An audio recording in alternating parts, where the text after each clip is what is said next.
Hello, hello, hello. What's up, guys? Can you hear me?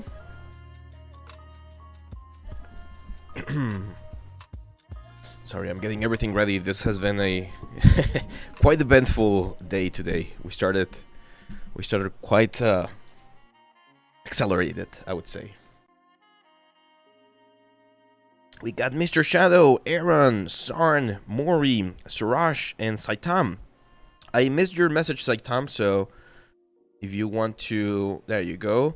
Could you please create some Maya environment tutorials? Yes, of course. Those are gonna be, or the environment tutorial is gonna be, what's the word? It's gonna be after the anatomy course. Okay, so we got the Retopo course coming, then the anatomy course, and then finally the environment course. And after that, I think we're finally gonna go into more advanced stuff. There we go. We got Nilesh. What's up, guys? When I was in Noman, I had a friend. He had a very cool name. He was from India as well, but he lived a long time in England. His name was Gotham. I think it was written Gutham, but you spell it like Gotham City from Batman.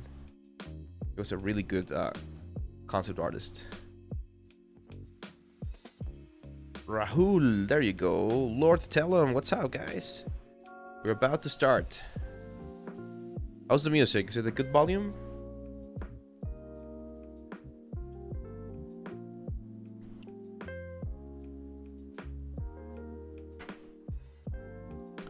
It's good. Perfect. Perfect.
There we go.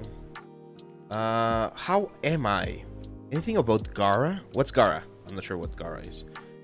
How are you? I'm doing good. I'm doing good. Lord Tellum on the Twitch as well. What's up, man? A little bit tired. It was a long week as well, and we got an intense weekend coming here at the family. We got some stuff going on, so. Nilesh says, "Sir, I have bought a drawing tablet last week, but I'm unable to feel the sculpt.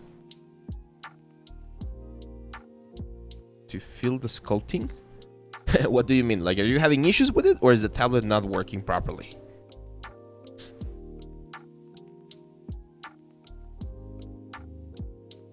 D&D, your character power is modeling. Your limit is your imagination.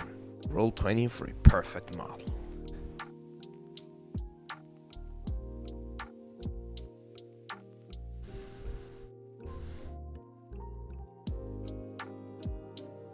Tadeo is in the house. What's up, Tadeo? We also got Solid Mango on Twitch. Remember, guys, we're streaming Twitch and YouTube, so whichever platform you prefer, you're welcome to join. Un Smash. Hace mucho que no juego Smash, bro. Mucho. Se extraña. Gara, landscape designing software. I have not checked that out, Nilesh. Let me give it a quick glimpse. There's Gaia. Do you mean Gaia? Because Gara, I don't... It's Gaia. I think you're pressing the wrong letter there. It's Gaia with E. Let me take a look. It's very similar to... it looks very cool.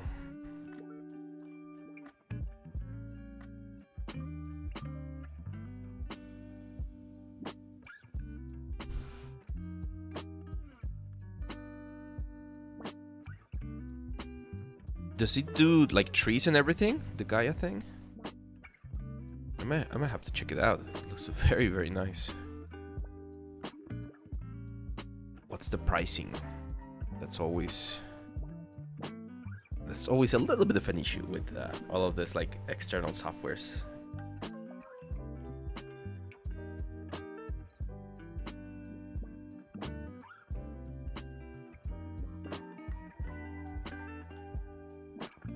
Oh, actually, it's not bad. $99 for the indie license? Damn, are you guys seeing this? Let me show you. Look at this. Hey, what's up? So this is Gaia. It's not the first sort of what's the word? Terrain generation software that I've seen. There's been a lot of them throughout the years. But this one looks very, very good. It's node-based, which is very common nowadays. A lot of visual scripting where you use parameters through all of these nodes to generate this sort of stuff. I'm curious if it allows you to create the foliage as well. Like if you... I'm guessing you're going to have to import the trees from somewhere else, like a speed tree or something. But like just doing all of this and getting the variations in textures, that would be a huge like improvement. And I was looking at the pricing over here. And there's a free version, this one right here. There's the indie version, which has a very good resolution for indie, erosion, that's great. There's this hybrid builds, it's limited, I'm not sure what that is. We don't have access to God mode. And of course, it's for users with up to 100k annual gross revenue. So that one's very good because as you can see, well, this is Gaia 1, so that's $99, not freaking bad. But then I'm wondering if Gaia 2 will be similar. You can move the licenses 4 times per year. That's a little bit annoying. If you're formatting your computer a little bit or too many times. Oh, you're missing a lot of parameters, automatization. Well, it might be worth it to jump onto the professional license, which is not bad. But I'm not sure. Okay, Gaia 2 pre-orders are available. Let's take a look at Gaia 2 real quick. Oh god, this is beautiful.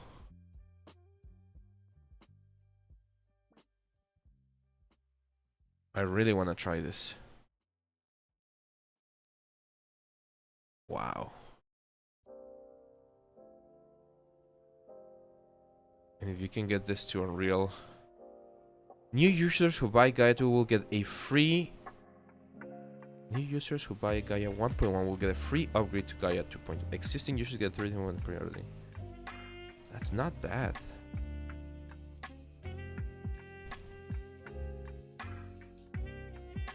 It's perpetual license. Oh god, I'm very tempted to just buy a license right now. This is very, very cool. We'll have to check that out a little bit for... Oh, it's already time. Sorry, I got I got carried away with the with this guy. I think this looks amazing, amazing. I'm definitely gonna have to check it out. There's another one, and the guys at Embergen are doing something similar. Jenga Effects. So Jenga Effects is doing this thing called a GeoGen, which is very similar, I would say. It's for landscapes as well, but to be honest, like just comparing the quality of what I'm seeing here with GeoGen to the Gaia quality, like Gaia is winning by like a lot. So yeah, this is like all of these procedurally generated tools are very, very cool. They're pricey, of course, so if you're a Blender user and you're used to doing everything for free, then this definitely means that there's going to be a little bit of what's the word? Of an investment from you, but it's a cool stuff. Cool. Okay, so let's see. What are we going to do today? Today we're going to be talking about D&D, because this is something that that has been like getting a lot of questions, and I know that's something that it's quite well known to the general public thanks to a lot of shows like Stranger Things and things like that. But there might be some questions, and my idea was to do a dice tower while we talk about it. So yeah, what about the new course? This is Solid Mango.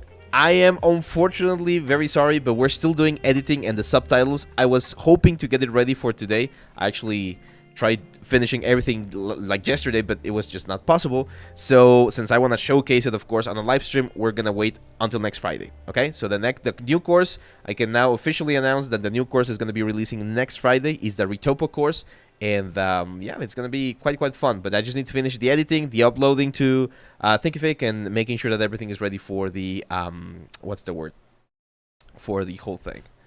Am I gonna do a tutorial on terrains? I'm not sure, like, not today, definitely. But I was just looking at Gaia, and it looks very cool. I'm definitely gonna have to try that one out. Is Houdini the standard for visual effects in companies? It is one of the big ones. It's not the only one, but it is one of the big ones. I'm sure a lot of people also use Phoenix effects from 3D Studio Max. So yeah. Lord Tellum says, hey, question for you. I use extrude to make some clothing for a character, and the edges are very sharp. Could you show a way to bevel the edges so they're as sharp? Bevel the edges of a clothing? Well, just bevel. Usually clothing, it depends on the game or the production, but usually it is thin. It should be paper thin if you're going to simulate or do something like that. Otherwise, what people do, and they do this a lot in World of Warcraft, is they make them a lot thicker than what you should normally, the one you normally see in the real world. Gaia and World Creator are amazing. I have not seen World Creator in a while. World Creator. Let's take a look. See, whenever I'm comparing, yeah, this has been like the big one for a long time. Oh yeah, this looks really cool. So whenever I'm comparing this, because we're not big studios, right? Like, we're not Digic Pictures, we're not Blur, we're not DICE. So I know that even though both of them look very, very good, for a, let's say, a standard user or more like indie user, you might not need all of the features, because the stuff that we're doing is usually a little bit smaller in scope. So what I like to see here is the price. What is the price for each of them? So we saw that Gaia has like a $200 price point or price tag. This one is a little bit like, as you can see, it's a little bit more expensive, $289. It is as well a one-time fee, which is cool. So yeah, this is cool. One seat to workstation, that's pretty cool. So you can have it on your laptop and on your stuff. This is the stuff that I don't love when they tell you that it's 1 year of updates, because then you need to pay again. And I think Gaia mentioned that it's just one perpetual license and you get the free updates. At least that's what I read in one of this guys right here. Yeah, I'm not sure. Yeah, we're gonna have to try this, guys. I definitely want to try Gaia, to be honest. So I'm probably gonna be downloading again, not today, but I'm probably gonna be downloading it soon. So yeah, today we're gonna be doing a dice tower while we talk about D&D. So if you have questions about D&D, this is the moment. Of course, if you have questions about 3D, I'm gonna be answering them as well. But I thought it would be a fun exercise to do a dice tower for our stuff.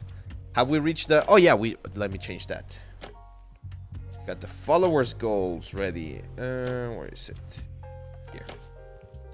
Let's update the goal. Manage goals. There we go. So the next goal is gonna be, how many do we have? 135. Okay. Let's end the goal.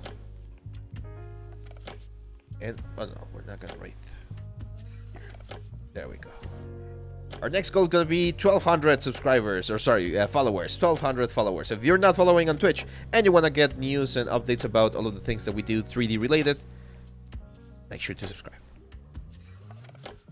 What's your favorite class to play? So we recently, I'm not sure if you guys saw about this, but last year there was a big sort of like issue with licensing, and D&D, they got some very bad reputation because of some changes that they wanted to do on something called the OGL, which is the original, or the gaming license that you could use to produce your own like homebrew stuff of D&D and sell it.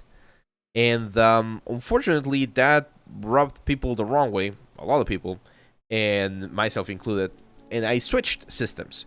So this is, I guess, the first thing I wanted to talk about D&D. D&D is, yeah, no, I wouldn't mind 1,200 subs either.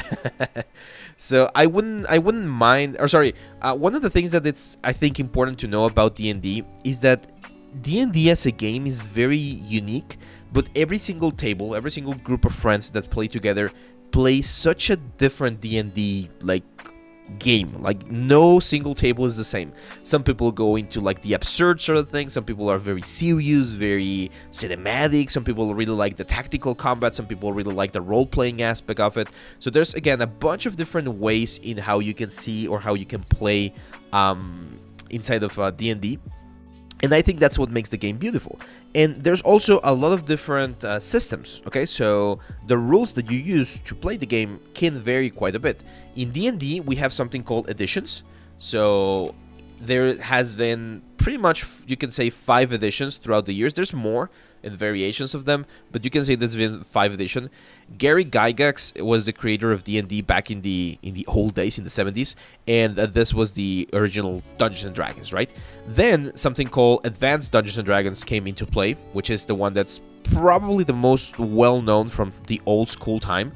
And from there, we got a 2nd edition, and we got 3rd edition, which was the edition that I started playing when I was a younger kid. I started playing like in 2007 or something like that.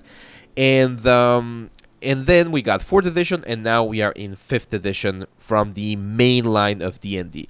But the company got bought in the 90s, I believe, by...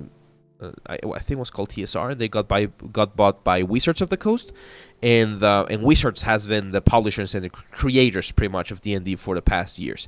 But then here in 3rd edition, 3rd edition was very famous because it made the, I think it was one of the editions that made everything very like mainstream. But when they changed to 4th edition, there was a very big break in the player base. I personally love the art from 4th edition. The art from this edition from D&D was very, very good, but the game got gamified quite a bit. So this was when World of Warcraft was very famous, and they tried to implement that sort of stuff. So the thing that changed quite a bit is that, for instance, instead of having spells that you could use only a certain amount of days, they were tiers of spells, and some spells you could use at once per combat, or once per day, or once per whatever quantity of time. So once per turn, it was once per turn, once per combat, and once per day. So that made a lot of people felt like D&D 4th edition got way too gamified, and it was like playing a video game and not role playing. So this kind of like got a dip in popularity from D&D, and at this time a new game kind of like branched out and appeared as a response to that, which was Pathfinder. And I got introduced to Pathfinder when I was at Gnomon by a very good friend of mine. His name is Mark, and he wanted to play it, so I played that one. I didn't DM, I was a player in this one. And Pathfinder is like a branch from D&D 3.5 edition. So it was a very fun game because it solved a lot of issues that 3.5 had, which was a lot of unbalanced things. Like 3.5 got broken super fast, like stupidly fast, because of the math of the game. So they fixed that a lot with Pathfinder, and then nowadays there's Pathfinder 2e, which is the system that my party and I are playing right now, which is really cool. So these are just the rules, the systems. Sorry, Aaron, if I'm. This is like a history class of D&D, of how the editions come into play. So when people ask me, "Hey, I want to start playing D&D with my friends. I wanna like learn about the game. What should I do?" Well, first you need to decide on what system you want to play. If you're a little bit more tactical, if you like a little bit more like crunchy numbers and having a lot of options available to you, I strongly recommend Pathfinder 2e.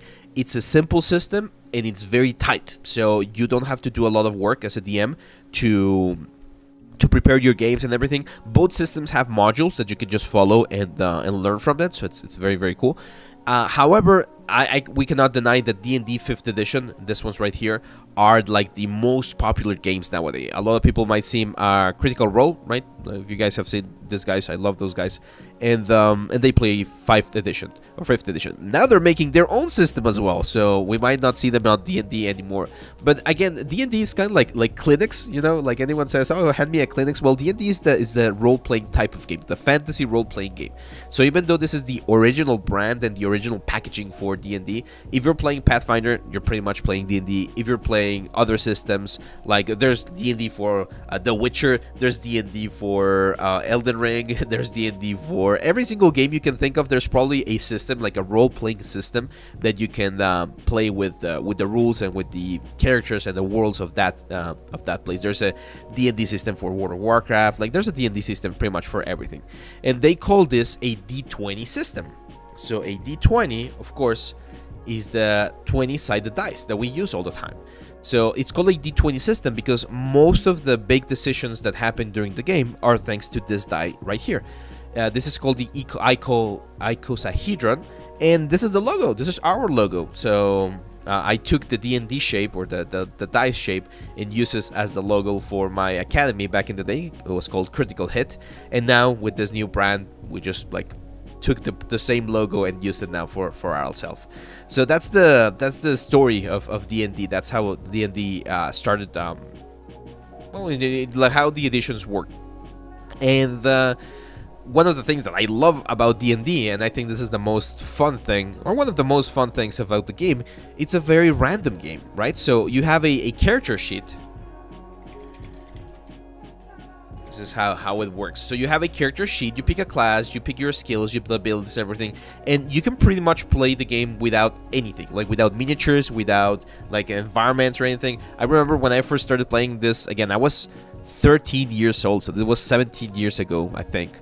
It was just a bunch of dudes around the table, our chips, our cokes, and our player sheets and our dices. That's it. So everything is like in your imagination. And I remember a very good friend of mine, when I showed him the game, after a couple of months of us playing, he was like, "I hate you, dude. I hate you because you've now spoiled me, and now I cannot play video games the same, because there's no video game that gives me as much freedom to do whatever the fuck I want as D&D, right?" So it's a very cool game in that sense, that you can literally sandbox and do whatever you want. If you want to kill the guard, you kill the guard. If you want to steal stuff, you steal stuff. If you want to go the other way instead of going throughout the, what's the word? If the quest is one side and to one side of the map and you want to go to the other side, you can do whatever you want. Because the DM, in this case, the one that's in charge of the game, he is constantly trying to create a story or weave a story through these things. The hope is that video games become like D&D. I've seen some things where there's like, and there have been some AI stuff going around that are trying to do something like that, where they like randomly generate the quests. But here's the thing. It's not just procedurally generating a world. When you're DMing, I DM most of the time, so when you're creating the story, yes, the players can decide what to do at any given point. But one of the things that you as a storyteller need to keep really, really like in line is, how can I keep things on track while giving them the it's not the illusion of choice, because you do let them choose, and it's also very fun to see where things go just from random stuff. But you always need to try to keep a narrative going, otherwise it just becomes shenanigans all the time. So it's really, really interesting. Shadowrun, yeah, I've heard about Shadowrun, Topi. There's a couple of systems I want to try. Shadowrun is one of them. I've heard that Call of Cthulhu is very cool as well. It's a little bit more roleplay heavy, but my party, and the reason why I cannot like run modules as they are in the books is because my party, they're so stupid. I love them, but they do so many stupid things while we play, so it's very difficult to follow a serious line. We're always just like laughing our asses off and just having a lot of fun, right? So the way this works is, again, you have your sheet, you fill it out. There's a whole like character building process. Nowadays there's a lot of apps and there's a lot of like websites that help you with this process, because it can be a little bit overwhelming the first time you do it. But once you have your character sheet filled in, which is something like this, what happens is you try something. So for instance, let's say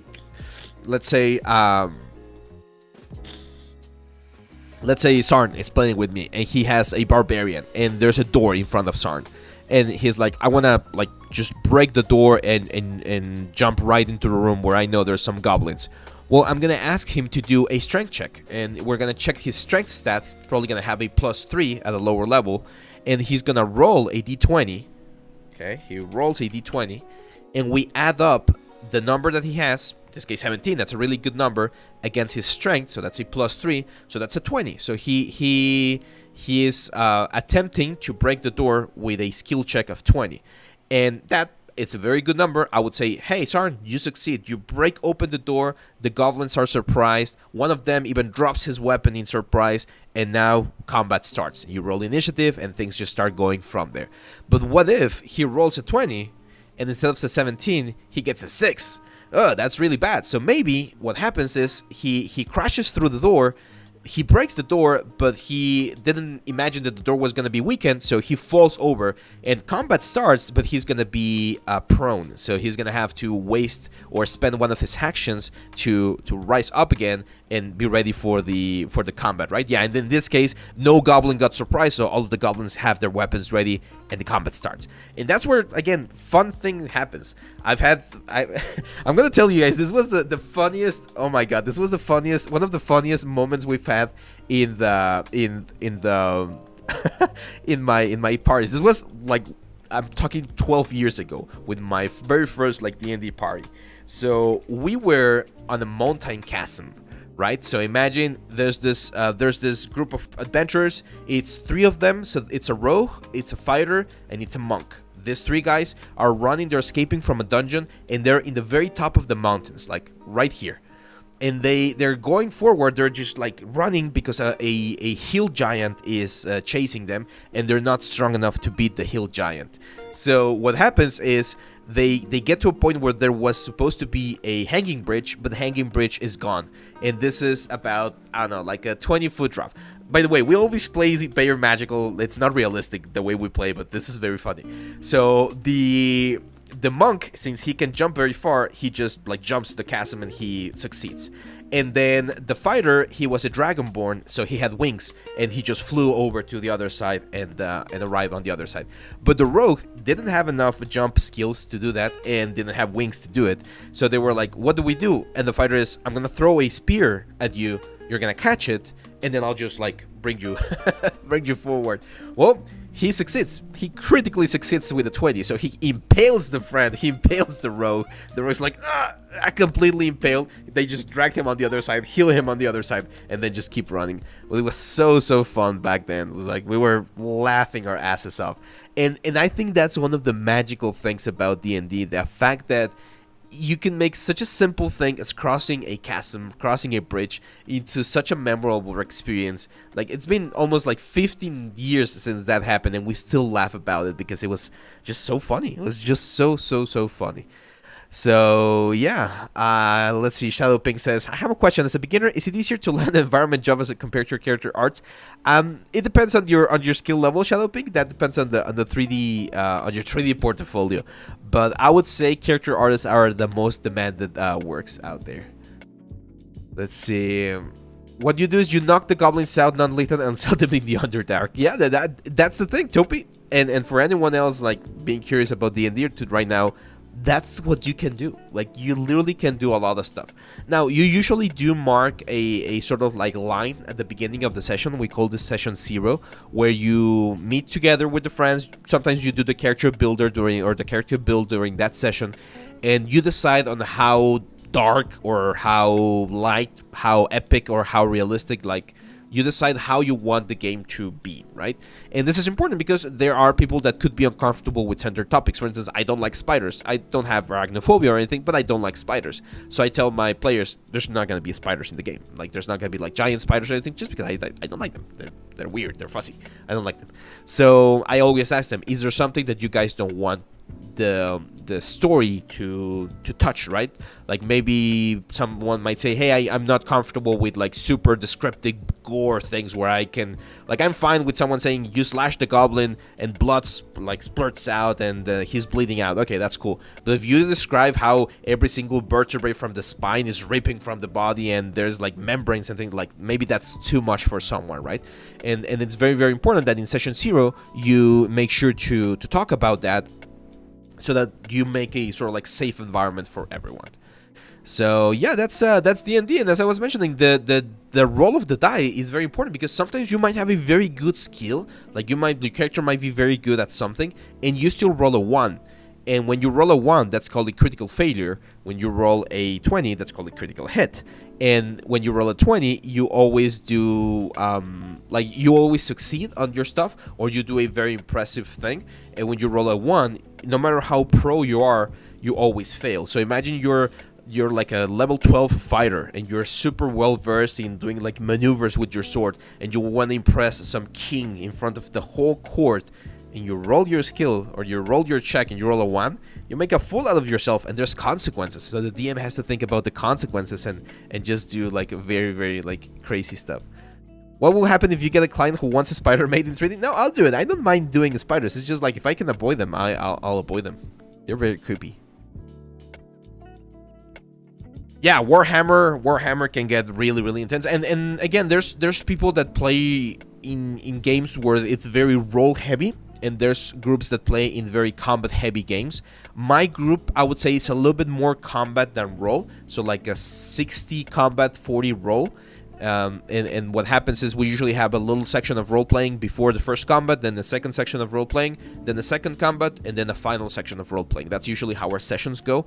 Now, we're adults now, so we cannot play as long as we did before. Normally our sessions are like 2 or 3 hours long, but when I was younger, we could play for hours. Like, I remember, I think one of our longest sessions was like 8 hours. We literally started like at 4 p.m. and ended up like at 12 or 1 a.m.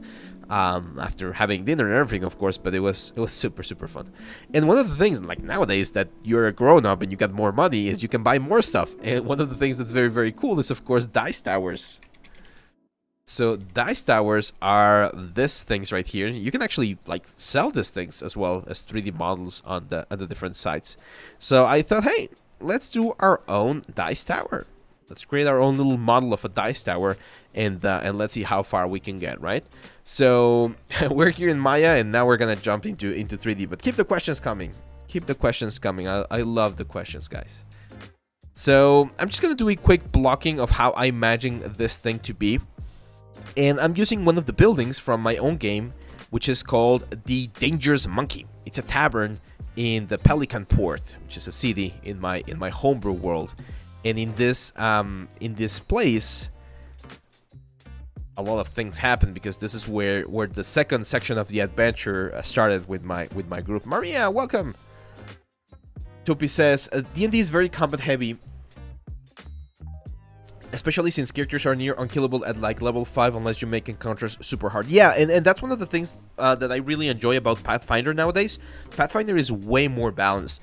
So as long as you use the rules that you find within the game to create the encounters, you get a fairly balanced and fairly challenging fight at any level.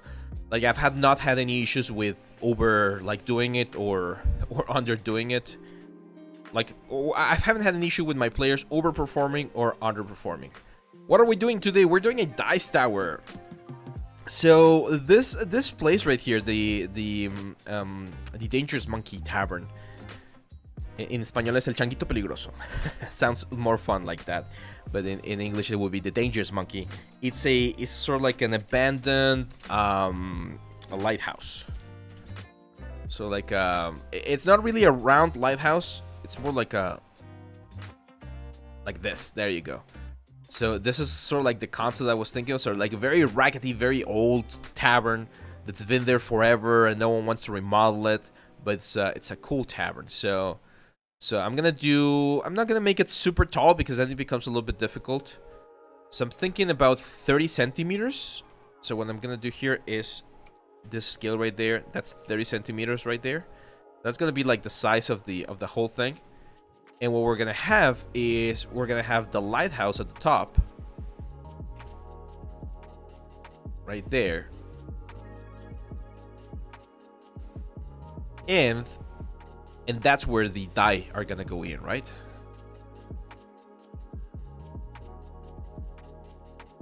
So you can imagine that's gonna be the little sort of like thing right there,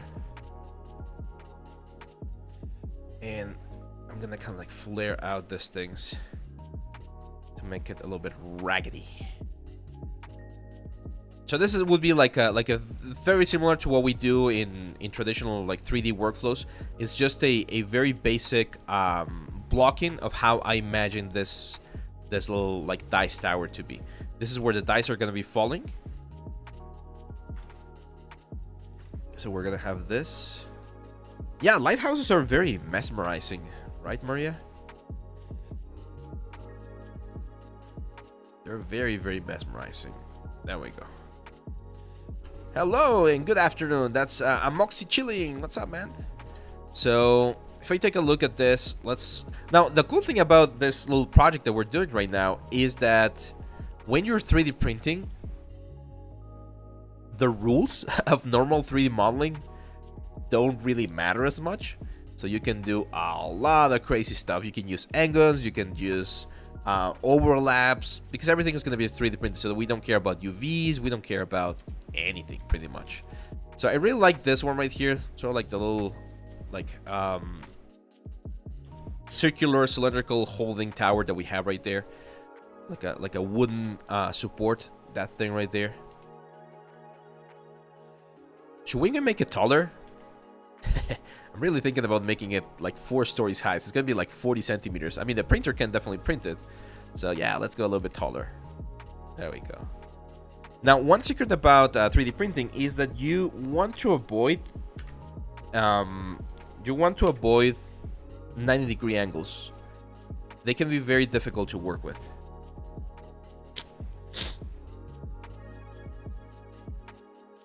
Says, will you make a course about female character in ZBrush? Later on. The next character course is going to be a male character because we're going to be doing a superhero. But after that, we might do a female character as well. I have the big questions for class from our university. Do the modeling in real scale size reference of a normal... Yeah, 6 foot is around a good amount for a character. And yes, you should always try to model real scale. That's important. Zvarna, what's up, man? Welcome to the stream. No, it shouldn't crash. What you might see is that things disappear and you need to change the clipping plane of your cameras. Clipping plane is what you want to do. So this one right here is going to be the... Let's look for more reference. Reference is always important. So let's call cylindrical... Well, let's look for old watchtower wood. Trying to I don't this is why it's important to know about the world, because I don't know what the name is of there we go. That's what I'm looking for. So see that? I love that detail right there. So let's do exactly this. And this is actually it looks like a miniature as well.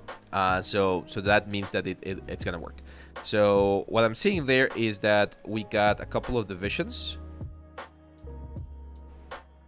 So we're gonna add 2 divisions right there, and then these things we're just gonna extrude. There we go. Actually, let's extrude out, and then as I just mentioned, we don't want to have perfectly 90-degree angles. So those bevels are better for 3D printing, because when you 3D print a 90-degree angle, it can be very, very difficult to capture it. So even this one right here, like a 90-degree angle going up is not bad, but this one right here, which is called an overhang, can be a little bit complicated. So just pushing that down a little bit, just that little change in silhouette, can really help the whole thing. And then we have this sort of like pillars. So again, this is one of the things that I love about 3D printing, is that I don't have to worry about topology. I just worry about a very cool model. So this is going to be right here. I know the Blender, but the current quality here from my Geest? Maybe you got an autocorrect there, my friend. A Geest? I'm not sure it's... I'm not sure what software you might be referring, because Maya and Geest are very difficult. Yes, I do. I do model. Like, I haven't painted a lot of my own stuff, but for instance, this one's from Artisan Guild. Not sure if you guys can see. It's like a Minotaur, and I do paint them myself as well. Not all of them. I hope I had more time to do it, but unfortunately, I don't. Buenas, Pachuli, what's up? Chamber Geeko, thanks for the follow, man. There you go. So from here, we definitely need the structure that's gonna be the center of, or the top part of this thing. So that's gonna be like a rock texture. We're definitely gonna have to sculpt. And you can see this thing goes in there. So I'm gonna grab this one, Control E, just like this. And again, you don't want to have all of this empty spaces. It's not wrong to have them, but it's just easier to kind of like avoid them.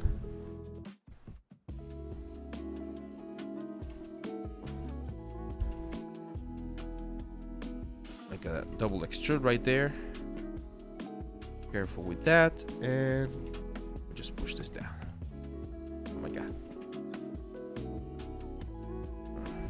If you got a double extrude, another thing you can do is just collapse those edges. So if you grab that edge right there, we'll just collapse.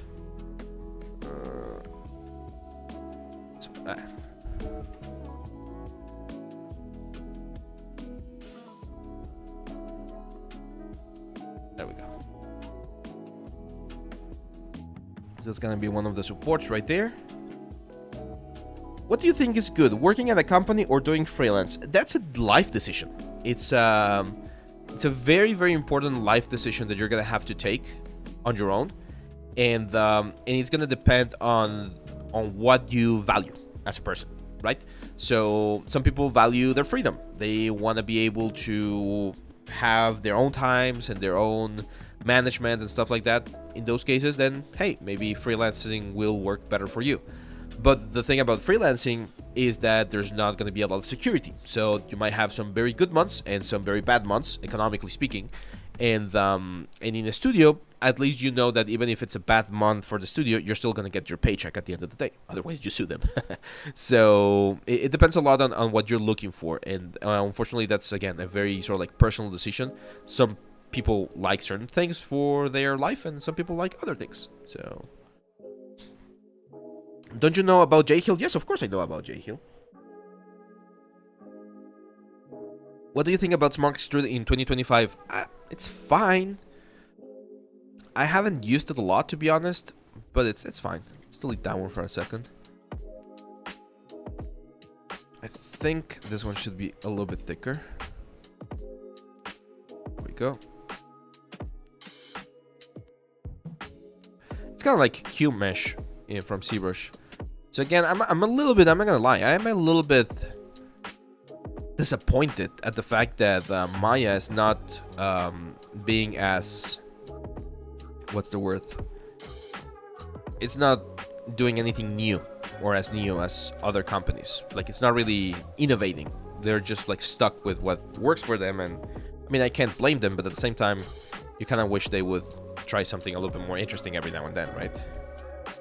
Let me move this to the side. Actually, let me get pure riff. Tenshi Buddha says, would you be offended if I followed the Oni course but gave it my own stylized? No. You can, like, that's the point of a tutorial, man. The point of a tutorial is for me to show you the tools and for you to use those tools the best way you see fit for your own, like, utility, right? So if you feel like you can do something different with the Oni and make it a little bit more interesting in your own style, go for it. I'm not gonna be offended. That's again part of being original as an artist. So I'm saying that little union right there, it might not seem like much, but those little details really add up the more you sort of like include them. So I'm just gonna add another cube right here. Try to make it so that they're in the same line, and again, this is important from a 3D printing perspective because you don't want to leave any empty space. So I'm even gonna push this there to generate a little bit of overlap, because that line that you're seeing there will be noticeable on the element. Then I'm gonna combine these two objects, and I'm gonna use a tool. I love this tool. I've mentioned this tool a lot of times. It's one of my favorite tools, which is a duplicate special. So if you go edit and then duplicate a special, it's kind of like the array mesh inside of Blender. You can say, hey, I want 8 copies of this, and 360, I suck at math, but 360 divided by 8 is 45. So I select this one, make sure that the pivot point is there on the center. So move the pivot point right there at the center. It's first transformation. What the hell? Why is the pivot point? Let's reset the pivot point. There we go. Okay, so we move the pivot point right there at the center, and once it's on the center, we say we're gonna want 7 copies because we already have one, and we're gonna rotate them 45 degrees on the y-axis. This middle box is always the y-axis, and we hit apply, and that way we get all of the elements that we were looking for right there. I like how they're looking, but I do think they're a little bit long, so I'm gonna make them a little bit smaller. There we go. Will we texture in this live stream? No, man. This is not for texturing. This is for 3D printing. So this is just the creation of this element. Now, I'm going to do a little bit of a fence right here. And to do the fence, we're going to need more poles. So it's kind of like a railway, right? That I want to do. Now I'm trying to think how to make this railway, because if we add the lines going in this sort of like weird direction, it's gonna be difficult for the 3D print to do it. So I know I want to have this pillar right here, and again from a top view, I know I'm gonna use the duplicate special. So duplicate special, there we go. So that works. However, again, big question is, how are we gonna add the railings in such a way that we don't have to add too many supports? Because then adding too many supports is gonna be a little bit difficult. Artful Nerd, how are you, my friend? Namaste. Does bevel versus not bevel make any noticeable difference on tabletop size prints? Yes, it does. And it depends on the printer. If you're doing resin printer, then you're going to be able to get those very sharp edges. Filament tends to round things off, but I'm just beveling to make it easier for the slicer. Because when the slicer detects a 90-degree edge, it has a little bit of an issue trying to find the best possible way for that. Now, as you can imagine, the hole where the dice are going to be going in is going to be right there on the center. So we're gonna have to figure out something there. I think what I'm gonna do is I'm gonna do it like this. So I'm gonna have like full like beams of wood. Thinking about this one as well. So I think I'm gonna add one edge loop right there, and then do a little bit of an offset there, and a little bit of an offset there.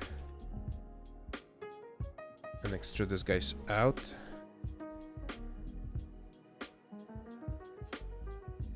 And then bevel these edges. Like that. So that's gonna give me this sort of like wooden bar effect.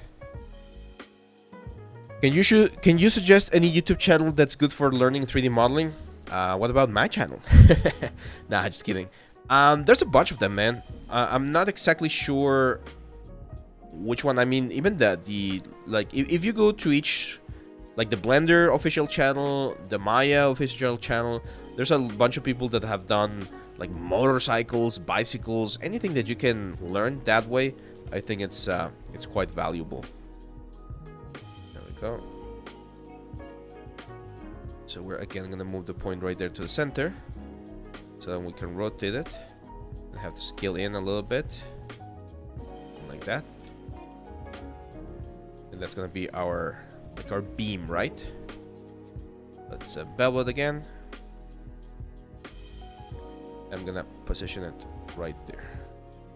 So what I can do here is I'm gonna do the first two like very like close together like this, and we're gonna do the duplicate special. So we have this little sort of like border that I think looks nice, and then we're gonna do the third one. We're gonna again do the duplicate special. And then on this one, we're gonna change things a bit. So I'm gonna delete a couple of them randomly, like that, to add a little bit more of this raggedy, like old look. And then some of the other ones, like for instance this one, I'm going to grab a couple of the vertices and just like modify the silhouette a little bit. Again, making it easy for 3D print, so everything prints as a whole pretty much. But we're just adding this like little variation so that the whole thing doesn't look perfectly uniform. Here's where you might be tempted to like, hey, let's delete a couple of these guys. It will look very cool if we just remove some of these guys. And I'm not gonna lie, it is gonna look very cool, but I'm a little bit worried about like printing this, because you're gonna need to add something called supports. You're gonna have to add supports, which is not the end of the world. Like, it's not gonna make it impossible for 3D print or anything. It just gets a little bit more annoying, to be honest. But hey, I mean, we're trying to do cool things here, so let's add a couple of holes right there, even though I already know that there's going to be extra supports right there. And the problem with supports is that they can fail, so if they fail, then the whole piece just looks a little bit wrong. So it's one of those things that you just gotta be a little bit careful about. Oh, sorry man, we don't have the commands just yet, Racim, but Sarn is gonna link the link in just a second. I need to do that. Let me put a note on doing the commands, because I know commands for Twitch. I know people have been trying to use commands and we don't have them. Yeah, just give me 1 second and we'll get you the link. Are you going to make this model a game model? No, this is not a game model. This is for 3D print. So we're gonna be doing this for 3D printing. Now on this side right here, I think I do want to have a little bit of a border. There you go, Dusera, welcome to the channel, man. I like Character Creator. I've mentioned this before. Any software that makes things automatically is good.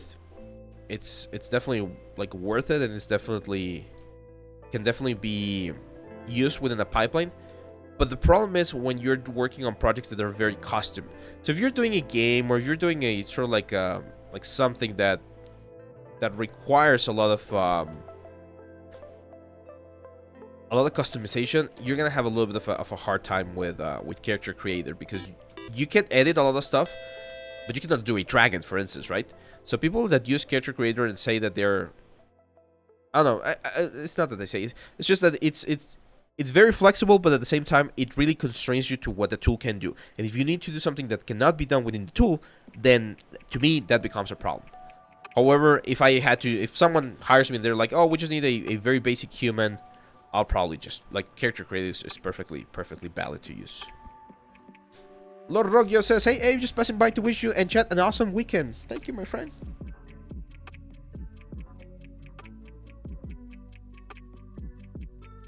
Thank you. Okay, so I like that. I think I like how this is looking. Now we need to do the little house, right? So at the top of a lighthouse, let's go for more reference. There we go. So at the top of a lighthouse, there's usually the house, the actual house, and we want to add that. So I'm gonna start with a cylinder.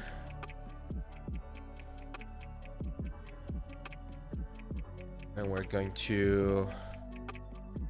probably gonna reduce the amount of sides. Instead of 20, let's do 12. 12 is a good number because it also divides by 4, so that means that we can do one section and then duplicate it other ways. Kind of want to make it pointy. Like that definitely has to go. Oh, I'm not sure. Could be. Trying to think about the silhouette. Yeah, that seems about right. But what I do want is I want to have a little bit of a curvature. Sort of like this, sort of like fantasy curvature that we get. There we go. That's more interesting. Sir Dix, thanks for the follow, man. I think I forgot to give you your shout out. Let's see. I want to take the training on your website, but since I live in Turkey, $1 here is 35 Turkish lira. Are you considering making special discounts for countries like ours? I've tried. Unfortunately, the version that we're working with right now, it's a little bit complicated. But here's the thing. Turkish.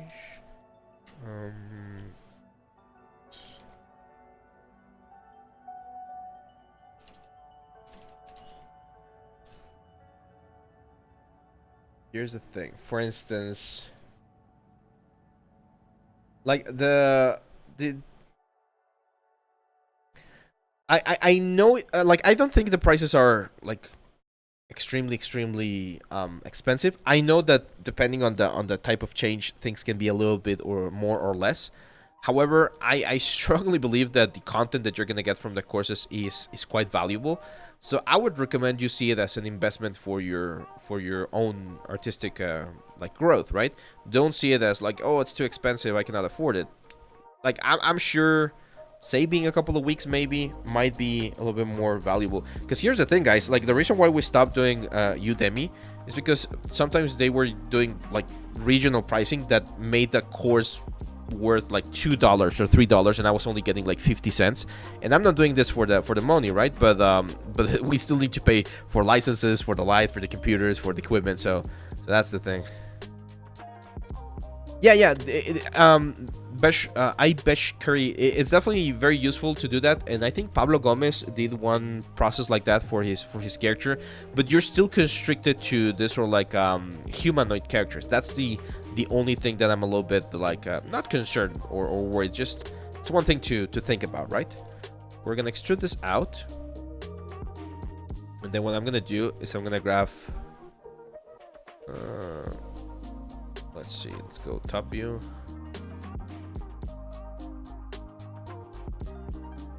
Like that. So it's gonna be one. I don't know. Trying to think. This guy's. Yeah, this guy's.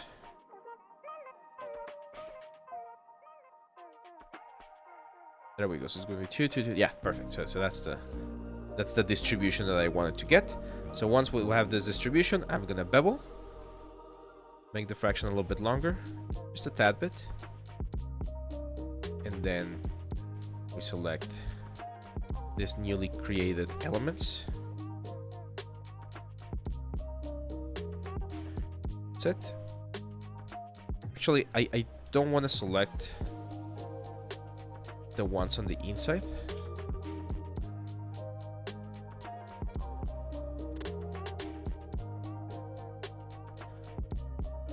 Just this one's right here. Control E, and it's gonna be like a wooden support for the whole thing. We're gonna add one thing right here. So let me go back. I'm not liking how that looks. What should we do? What should we do? What are we making today? We're making a dice tower for our D&D games. Let's go here. Yeah, again, Bersh, I think it's very cool that what's the word? That you can do that sort of stuff like quick enough. But unfortunately, well, not unfortunately, it's just the type of work that I do requires more like, it's not a lot of humanoids and stuff like that. We do a lot of very fancy, like mystical, fantastical creatures. So there's no software that can do that automatically, at least not at this point. Let's bevel this again. Alright, that's looking a little bit better. I'm a little bit worried about again about the supports. So this might be this might have to be printed as a separate piece. This is Maya 2025 white minus. This is Maya 2025. Is there any difference between game asset and asset for movies? Yes, there's a bunch of differences in the Lesh. Like it's almost night and day. Any advice to do 3D pixel art textures on Painter? No, I don't think I've seen pixel art on Painter. There was another software that Marmoset had, but I'm not sure if they're still supporting it. Marmoset pixel art Hexels. There you go. So there's this software called Hexels. It's grid-based vector art, pixel art design, and animation. So if you're into pixel art, you might wanna check this one out. Just check this one out, because you can do this sort of stuff. But I'm sure there's another software for pixel art. Yeah, this is Maya 2025. I don't see like a humongous difference from Maya 2024, to be honest. Okay, let's work on this part right here. So this is gonna be a more like castle-like approach. We're gonna do like a base right there. Then this one I want to extrude out a little bit. Not too much, because we want this silhouette to be sort of like conical.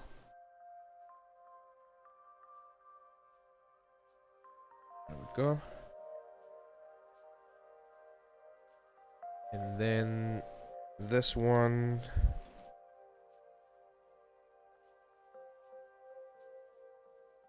I'm gonna extrude down a little bit. There we go. So that's gonna be the rock section of the little tower right here. We're definitely gonna be pushing the tower up. I'm still not completely sold on this one right here. Sally says, "Hi, big up for your tutorials and everything. What are you doing? You help me with my journey a lot." You are welcome, Sally. I'm glad it has been helpful. You need to, if you want the object to look smooth, Sebastian, you need to smooth it out before sending it to 3D print. So you will need to do a permanent smooth right now. So if I send this to the slicer, it's gonna look like this, like all jaggedy. So I need to go to mesh and hit smooth to actually make it smooth and make sure that the poly count reads it differently.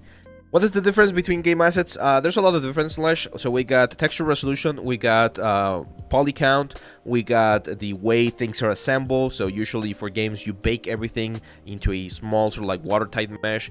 In film, you can have a lot of multiple parts because they might be animating. So again, there's a lot of stuff.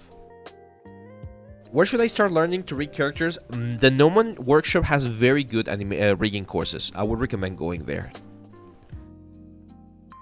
Kaiser. There is a plugin for Substance Painter for pixel art. Oh, I haven't heard about that one. But yeah, there probably is one. Now, here's what I'm going to do with this one. This log right here. As you can see, again, I'm a little bit worried about support. So I'm just going to turn it around like that. And that makes it a lot easier to print. We might not even need supports on that one right there. I'm going to do the same with this one. And I'm going to do the same with this one. So if you create angles are sometimes a lot easier to print because they print on top of each other. And there's a specific angle where 3D printers work better than others, but I believe those should be more than enough. And that still gives me a little bit of a solution. Dokebei says, "Hey Ave, I have an interview for a job as a 3D journalist next week. Can you give me some tips to remember?" Yes. So one of the things that you need to show in an interview is you need to be well presented. So if it's a physical interview, make sure to dress well. Not super fancy, right? But just don't go with like don't go in a dirty state. Make sure you have a good knowledge of the position that you're applying for. So what are they looking for and how can your skills fit that position? So if they're looking for a stylized character, make sure you know and mention that you're good with stylized. Show that in your portfolio as well. If you're getting an interview, then that means that they already seen your work and they are like convinced that you're worth at least like meeting. So interviews are sometimes when you're doing interviews, it's sometimes more about like knowing you as a person. So try to look them in the eyes, not like menacingly or anything, but just like try to be normal, or what we consider normal would be my best advice for those situations. Because I know we as artists, we tend to be a little bit weird sometimes. So just try to be normal. Because again, sometimes the people that are doing the interviews, they're in the HR department, so they're not artists. They're more into like administration and things like that. And it's recommended that you try to keep your cool. Take a shower at least 5 days. More than 5 days, man, or less than 5 days. Hopefully the same day. But yeah, okay, so that's a good form. I like that shape right there. Now, one thing I kind of want to do, but we might do this later, is I kind of want to like, again, crook everything a little bit, so things are gonna be off-centered, like not perfectly flat. But we're gonna do that at the very end of the whole thing. Now over here, this is gonna be again. I'm pretty confident that I'm gonna have to print this into sections, because otherwise it's gonna be a little bit too difficult with the supports. But yeah, Ave, I recommend my friends to your course. Thanks, man. Yeah, and if anyone is looking at learning about 3D, again, this is where you find them: www.abliel3d.com. And we got 5 courses so far. Next week, the new course will be released, which is the retopology course, and then we're gonna go into the anatomy course, which I feel it's gonna be a very good one. So yeah, just check the site if you guys want. No, that's fine, man. I love it. It really helps us. It really helps keep this project alive. So on the house itself, there's definitely gonna be like a roof or something.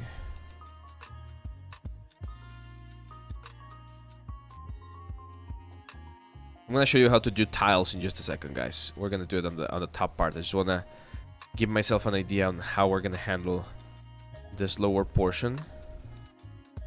Because again, I kind of want to have a ceiling right here. It's gonna be an asymmetrical ceiling. Yes, the retopology course will be done with Topogun, Nilesh. Like, I'm gonna be using Topogun. However, and I mentioned this a lot of times during the course, all of the things that I'm gonna be like doing with the retopology course can be applied to any software. So even though I'm gonna be using the retopology tools from Topogun, the concepts and the information about how to properly retopologize a character, prop, we do a human character, an alien character, and a prop, can be applied to any software. Your Fogling course helped me the most when I started 3D 1 year ago. Yeah, that was a fun one. I wouldn't consider that to be a course because there's a lot of stuff missing. Oh, I mean, it's a complete course, but I don't go as in-depth as I normally do in my premium courses. But yeah, I really like that little dude as well. If you're like the most down-to-earth person I have ever seen, man, I want to meet you someday. Come to India. I will. Hopefully I will. I gotta go and try some curry.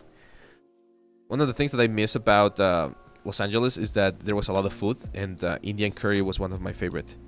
Indian curry, and also... it was Thai? I think it was Thai curry that I really like as well. Yeah, I tried making my own red curry here, and it was okay. It was not great, but it wasn't horrible, so I was happy with it. Okay, so let's do the tiles here. So here's what I'm gonna do. This is gonna be very fun, guys. Look at this. So I'm gonna create one tile, just one tile, right here on the top, or actually on the bottom. Let's go to the front, right there. So that's just one single shingle, right? Let's go to the side view. We're gonna bevel it like that. There we go. And once we have one shingle, we're gonna just keep adding more. There's gonna be 2, 3. They're gonna become a little bit smaller, right, as we go up. 4, 5. There's overlap, that's fine. 6, 7.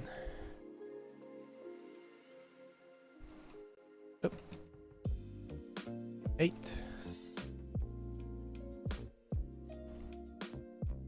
'And right around there, because I think at that point gonna be a little bit difficult to properly have a shingle. So we're gonna have to do those at the top a little bit more manually. So that one we delete. So once we have all of this guys right here, I'm going to go to the top view. I should have modified this before, but we're gonna have to move the pivot points of each individual shingle to that point right there. So let's move the first one.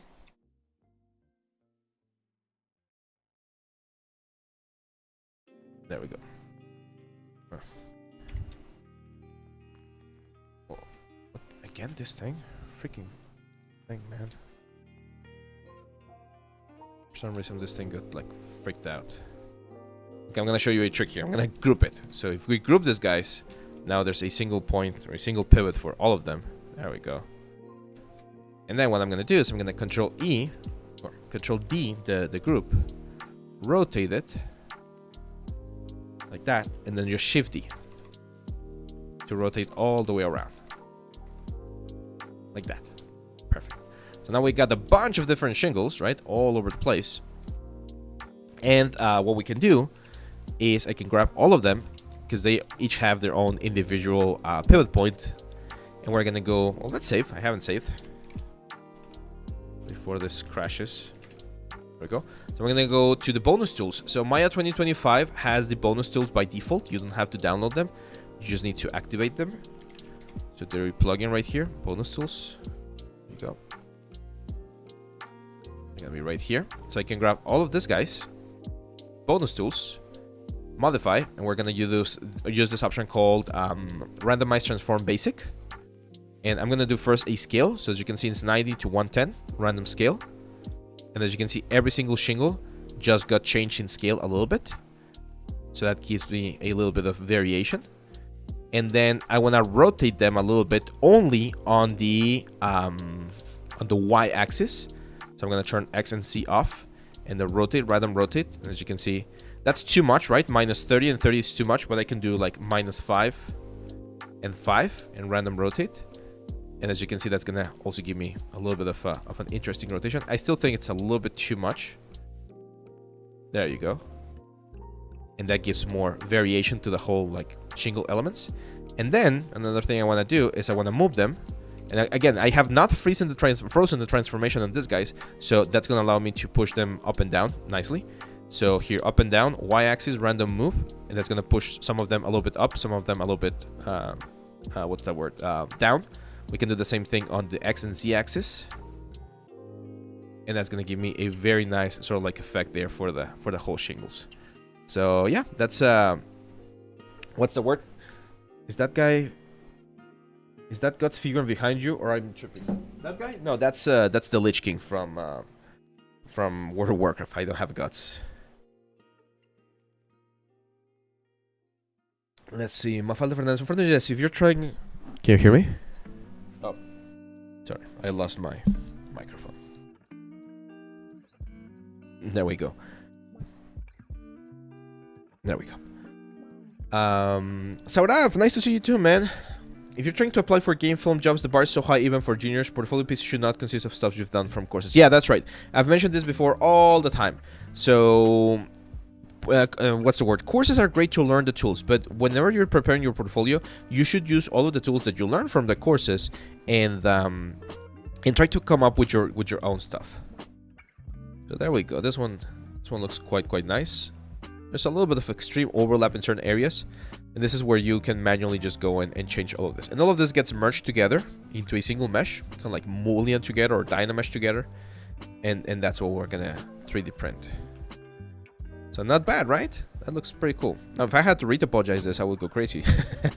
But sometimes you might have to do something like that. There's other techniques that we use for games. Here, I'm just going to like remove any piece that looks like overly wrong. Or just like move them a little bit so that they don't look as bad, because those like overlaps can make things look just a little bit too weird. I want to improve anatomy. What should I do? Should I follow courses? Yes, of course. You can wait a little bit until we release our anatomy course, which should be releasing in May, or you can check the Oni course that's right now on the site, the the stylized demon character, because I believe chapter 3 is pretty much all about an enemy that can give you. And we got a lot of students that are taking this course or that course here in the chat, so you guys on the chat can tell Asura if the course is worth it, which I hope it is. And we've gotten like really good comments about that course. People really like it. Okay, now what I need to do here is I need to fill in this upper part. But the thing is, we need to be a little bit like, we're gonna do pretty much the same process. The only difference is that we're gonna use less of this, guys.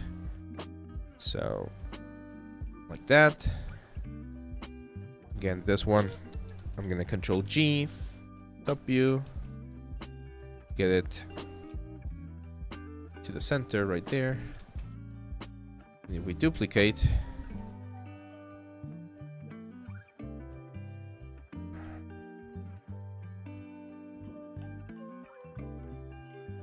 duplicate that guy, there we go. Can do that. Push it forward or push it up. This one we're not gonna need anymore. Well, in just a second we're not gonna need it, because it's gonna be replaced by all of this shingles that we're adding.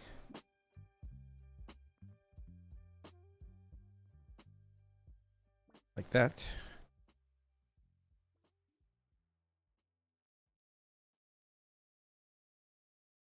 And then at the very top, we can add, like, I've seen this sort of like a golden, like, covers or golden something. Like a little crown that we can add, just to hide some of this, guys. Of course, all of this, guys, we're gonna do a little bit of a random stuff there as well. And just hide some of this, guys. All of those points, I'm pretty confident we can hide with a little crenellation, I think it's called.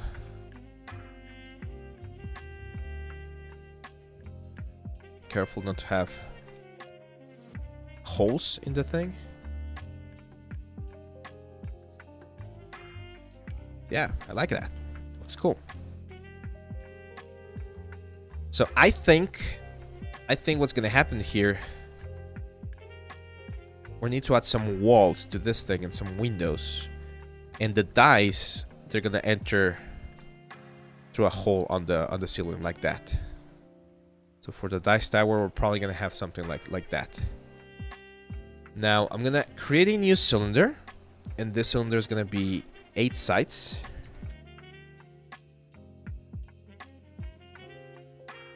And this is gonna be the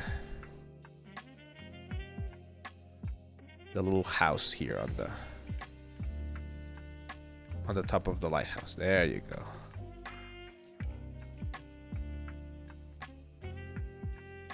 So I just need to push this vertices forward until they touch or do a little bit of overlap with the ceiling, because that's where things are going to be merged. And remember how we mentioned about like all of this negative space right here can be very complicated to work with. So I'm going to add 2 lines right here. And this one I'm going to extrude out so that it works as a little bit of support for all of the elements right there. That's fine, Maria. Welcome back. Tauko Royama says, "Hey Abe, I'm looking to be a prop environment artist with a focus in games. I have some high poly models that I texture and render, but never got around to creating a low poly model, so it's all clean sub-D topology. Do you recommend showing the wireframe still in my portfolio?" Yeah, it's fine. But if you want to do games, you definitely need to showcase that you can like optimize those assets. So a good exercise could be that, like, just try to optimize those specific assets. Let's lower this a little bit there. There we go. So as you can see, this little ceiling that we're adding right there will help all of these elements, because it acts as a support, right, on the inside of the elements that's just going to hold all of the objects together. And all of this we're going to have to, like, eventually dynamesh. So for instance, here, what I'm thinking about doing is I'm going to go into the vertex, or into the faces. I'm going to extrude up and have it right there. I'm going to have to add a couple of lines.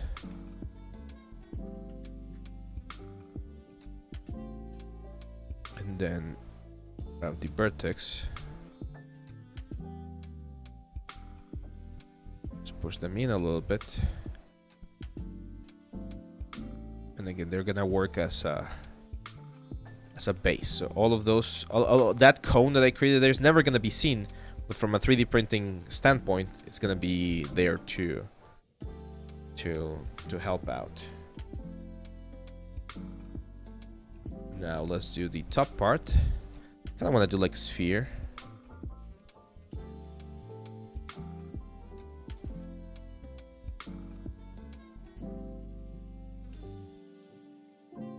No, I don't like it. Let's do a cone.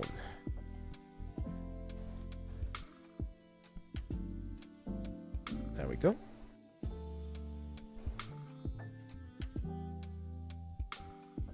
What do you prefer more, Maya over Blender? Modeling, I've been using Maya for so long that it definitely just, it's a lot easier for me to model things quicker inside of Maya than it is inside of Blender. But I understand how or why Blender is so popular. Like I do like doing like the cycles render from Blender is actually quite nice. That looks horrible. That looks horrible. Let's go back. So what I want to do here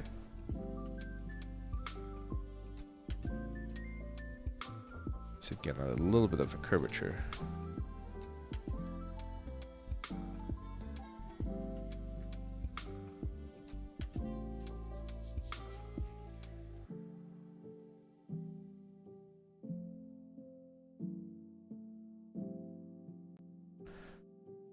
Okay, let's delete those faces. There we go. I want it to be more like a hat sort of thing. There we go. Frosty Shakes, thanks for the follow, man. Get this in there. I'm not sure. It looks very weird. I don't like it. I don't like it. We might just like end up with that. Like a little bit of overlap there with tilings, maybe just like something like that.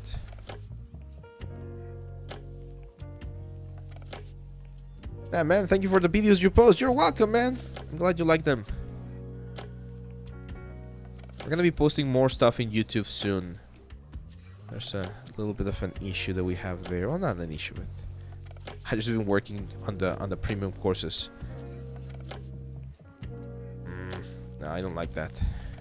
I think I'm just gonna leave this like shingles right there, even if it's like a flat surface there. Looks interesting. Okay, so on this one right here, we definitely need to decorate this a little bit more.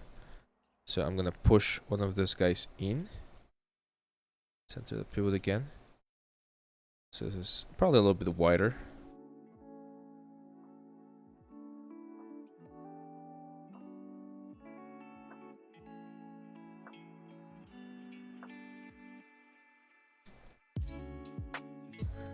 Now what we can do here, because you can see a lot of these things are aligned to each other, we can rotate things a little bit. And maybe that breaks the silhouette.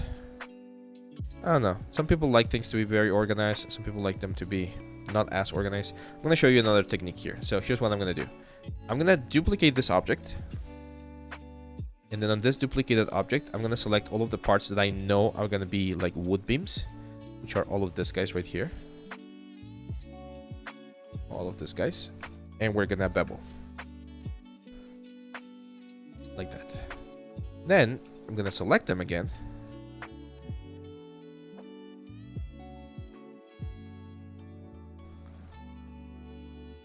Go. Shift select everything else. Delete it.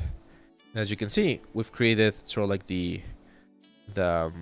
wireframe, or not the wireframe, the skeleton of these things right here. Of course, those little triangles can go away. And now we just extrude out to generate the whole border. I would recommend, again, from a 3D printing point of view, to also extrude in to create the overlap that we're going to be merging. Everything, all of this is going to be pretty much merged inside of ZBrush. We're going to do that so there's good overlap and Dynamesh works nicely. Let's delete all of the faces down there, and all of these guys, we just like flatten them out. Now since all of those, oh, we got some. I was gonna say, since all of those are like squares, it's just the little triangles that we need to delete. So we can select those triangles.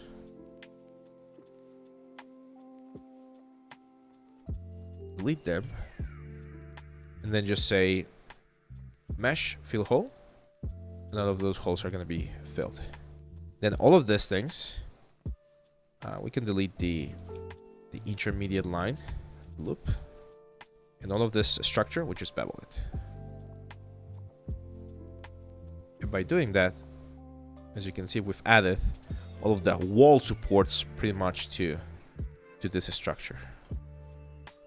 So that looks good. Why do you prefer more Maya over Blender? Yeah, same thing I mentioned. I've just been using it for longer. I started using Maya in 2011. Maya's version back then, or the one that I had access to, was Maya 2008. So at this point, I have gone through more than 10 versions of Maya.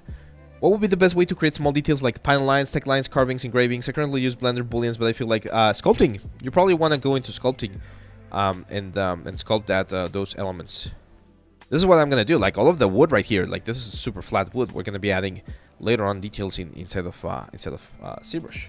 Like not sure if today, of course. It's a little bit of an ambitious project for just 1 day or 2 hours, but yeah. That glass makes you want to drink water. Yeah, it's a very pretty glass. I like it. Now windows. Should we add windows, chat? Should we add windows to this thing right here? To this walls. Of course, they're gonna be like embedded windows, but should we add them? Yes. Okay, let's look for old wooden windows. Old wooden windows. It takes time. Anything 3D related takes time. I showed a video to David a couple of days ago. Remember, David? And I found that video so inspiring, because it was like a TikTok, and there was this guy that said, what do I have on my glasses? Nothing. Well, you mean that this glasses or my glasses? No, that's just water. That's just water. But in this video they say that you can do anything in the world. Anything. You can learn how to cook, you can learn how to paint, you can learn how to dance, sing, you can be an engineer, you can be a chemist. And the guy was very interesting because he said, you might not be the best. It might be very difficult for you to be the best on anything, but you can learn anything. Like you can be very proficient at every single thing that you can think of.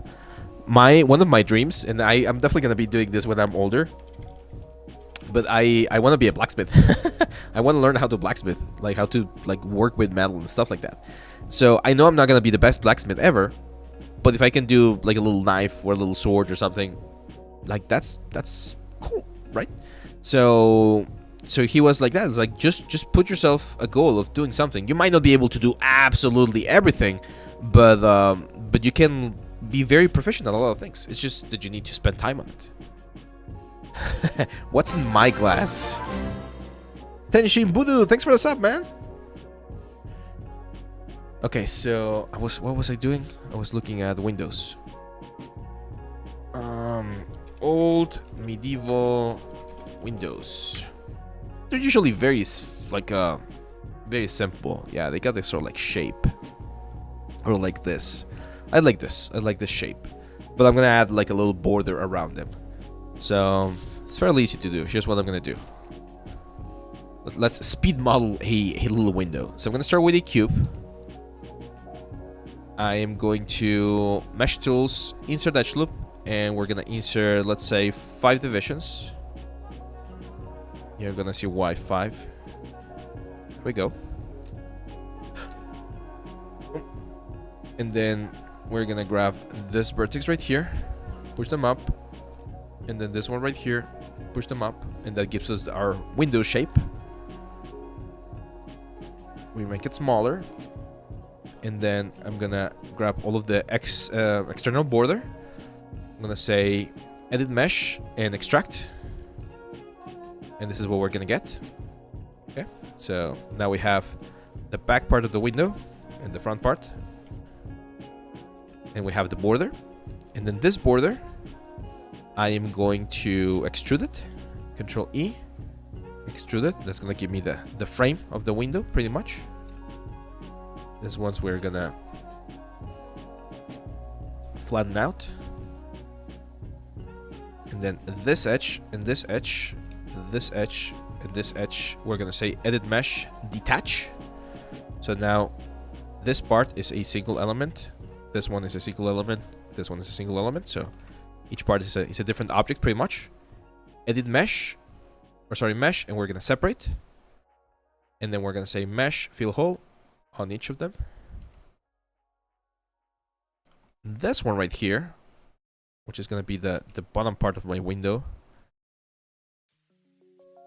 I want it to be a little bit bigger. And then this guy's right here, we can combine them. Especially the bottom part, they should be flat. Same for the inside parts. There we go. There we go. So more like pillars, right? This one's gonna be a little bit thicker, but only thicker going forward. So we're gonna push them there so we can create a little bit of an overlap. Vodka. The only time I've drank vodka was when I was in med school, and it was one of the worst hangovers I've ever had. So I've never like I don't like vodka. I like whiskey. I really like whiskey and rum. So over on this side, okay. So that's the, as you can see, that's the window right there. I definitely think these guys are a little bit thin. So one thing we can do here is just extrude them out a little bit. And then the only problem is when we extrude it, as you can see, we have an inner eye line right there. So I'm going to select the outer shell. And then shift select the inner shell and just delete it. And then this one, also going to make them a little bit thicker. That's it. We can just bevel everything. But in this case, we just want to bevel the outer edges.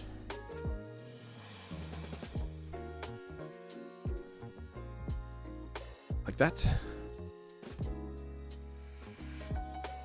So that when we smooth, we get this sort of like round effect. I don't know. Maybe we do want to have a little bit of an angle.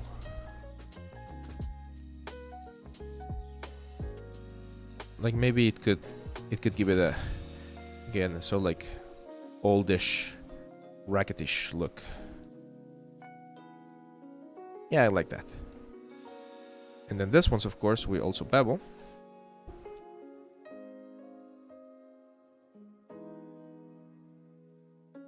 And in this one's, we are going to select all of the edges, edit mesh, detach, mesh, separate. As you can see, every single like plank is a different plank.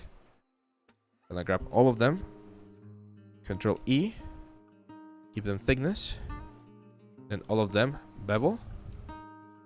Unfortunately here, I do have to go to each one of them and just give them 2 segments and a small fraction. It's not too many of them, so it's fine. There we go. And that's it. We just push this into our window right there. I'll make them a little bit bigger so we get the overlap. And what you can do here is push some of them in, some of them a little bit out. That's going to give the window a little bit more depth. Just grab all of this thing, combine it into a single object, and that's it. We got a window. Now I'm not going to add windows everywhere.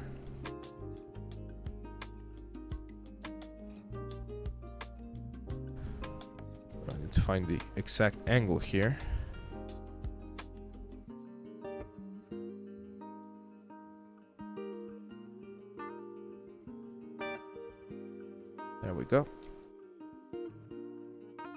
probably gonna be like we have 4 sides to this whole thing. So it's probably gonna be on 4 of the sides as well.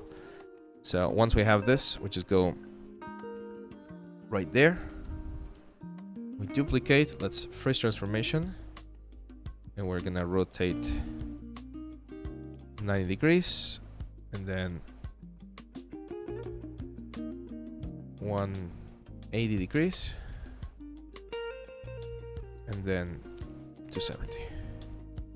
That's how we add a couple of windows right there. Make a pipe in Maya? Pipes are easy. I'll make them a little bit bigger. Again, there's gonna be a little bit of well, here's a secret again from a 3D printing perspective. So if we want this to 3D print a little bit easier, what I can do is I can grab all of these elements and just, especially this ones right here, just bring them down. And that, just that angle right there, is acting as a support for the whole window. So that's gonna make it a lot easier to 3D print, and we're not gonna need a support that goes around those guys right there. Just align this a little bit better. Let me isolate this. There we go. So that, just that like very basic change can make the production of this thing way easier. Do sculpts from courses count in portfolios? Not usually, Kaiser. As I've mentioned before, portfolios should only be there for learning. Once you learn, you use that information to create your own stuff. Here, I'm gonna give you an example, okay? Give me 1 second. So I've mentioned this before, that other place that's really freaking good to learn from is Gnome Workshop.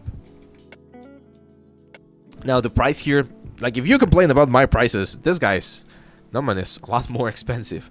So for instance, let's go this one. So this one's a Maya Substance workflow for like a really high like cinematic level environment. If you just follow the tutorial and do this exact same scene, then it just shows that you know how to follow a tutorial. It doesn't know that you know how to apply what you learn on this tutorial and create your own. But if you use this tutorial and then you make your own, like, I don't know, like Notre Dame version or Notre Dame building, then that's a lot more impressive, right? Because you use the exact same things that you learn here to do this. And that's what's valuable, okay? So take what you learn from any of the tutorials that you watch and use that to create your own version of the tutorial. How true is it that resin printers are very toxic? Yes, they're very toxic. Well, see, the resin is not super toxic, I would say, but the alcohol that you use to clean it up can be very overwhelming. I had my 3D printers behind this cover right here, and it was way too much. I was getting some headaches as well. So I now have a respirator, and now the printers are downstairs on an empty room that we have. And whenever I enter there to work with them, I just wear my respirator because it's especially because of the volume of alcohol that I'm using right now. It's a very big, like a very big container. The fumes can get very overwhelming. So you do need to have a good ventilated area and not in your living room or anything. Yes, exactly. Skin 3D says the alcohol is very what's the word? It's very very damaging. Okay, so let's grab this again. W, let's just group this.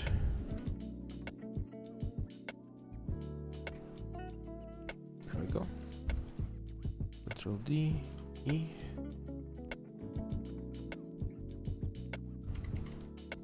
Perfect.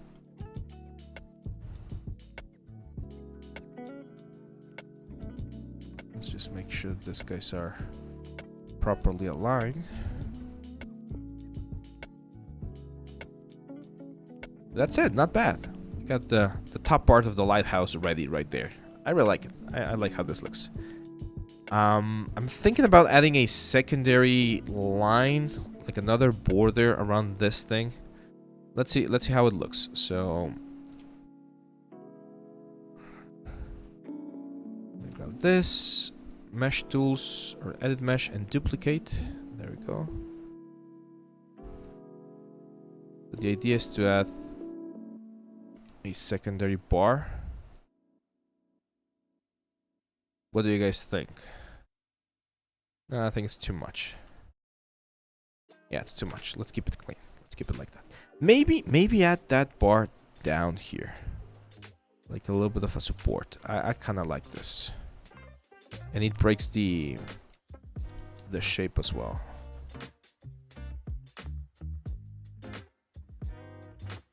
Yeah, that looks a little bit better.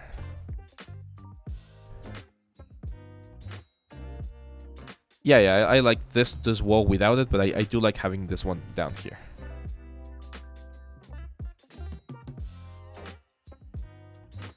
There we go. There's a little bit of like.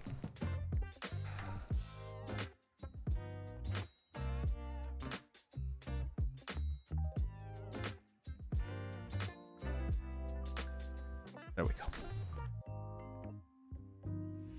Yeah, no, the resin and the alcohol are definitely like toxic. So you definitely want them to be on a ventilated area, and you want to have proper equipment all the time.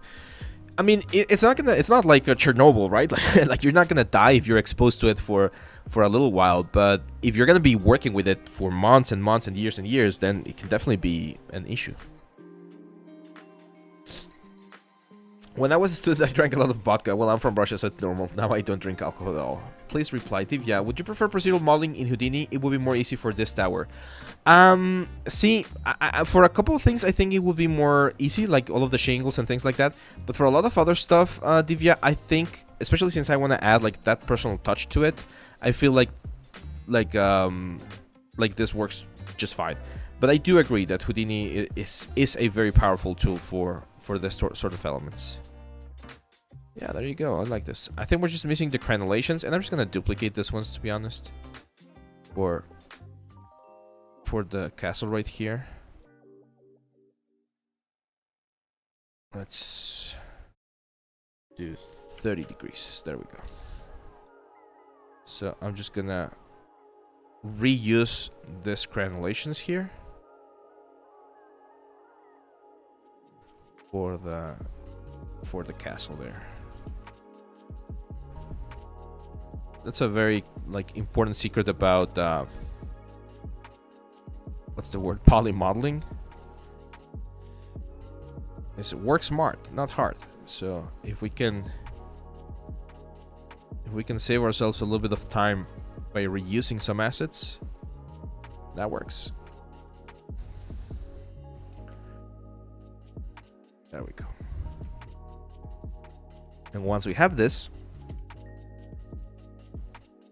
we again just duplicate a special. All of this is gonna have texture inside of ZBrush. We're gonna have like rock texture and stuff like that, break texture, of course. A couple of damages here and there. One story I read of someone said they got cancer from resin printer fumes. That scared me a lot. Oh, that's scary. I'm not sure. Like, I have never read anyone like confirming that it was the resin that got them cancer, because unfortunately cancer is very weird. Like, yeah, it could happen for a lot of different reasons, but of course, like, cancer is when a cell gets damaged, right? And then it just like goes haywire, goes crazy. And if you are exposed to more, like, imagine if that person, like, I'm not saying that person did that, but imagine if that person smokes, drinks, 3D prints, uses a lot of UV lights and stuff like that, then he's getting exposed to a lot of different elements or variables that could potentially lead to cancer. So again, I'm not sure if it was the resin printer that got that person cancer, but you gotta be careful with your body, of course. Bye, Nilesh. Have a good one. Are you going to use booleans? Yes, that's exactly what I'm gonna do. So I'm working on the exterior pretty much right now. Like, that's the main focus so far. And once we're done with the exterior, we're gonna like develop the inside of the tower. That's going to be used for the dice. No, I'm definitely not gonna try to drink it, my friend. No one should try to drink it. There's some weird shading going on here. And the reason why that's happening is because of those things. Easy solution, just triangulate. So mesh, triangulate, and then mesh, display, and harden edge. There you go. Because it's a very hard surfacey effect. So yeah, this looks good. I like it. I'm trying to picture it. And again, remember, once we finish everything, this thing is even gonna be like slightly like skewed. So, and I'm thinking about like, because I really like this little house right here. I'm thinking about having like a smaller house.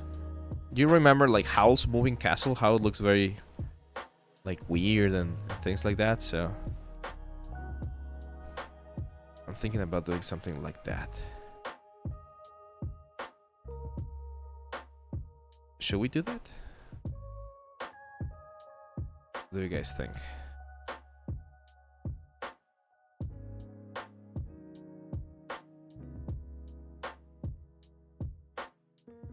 I think I do like this design right here. So sort of like all mangled together.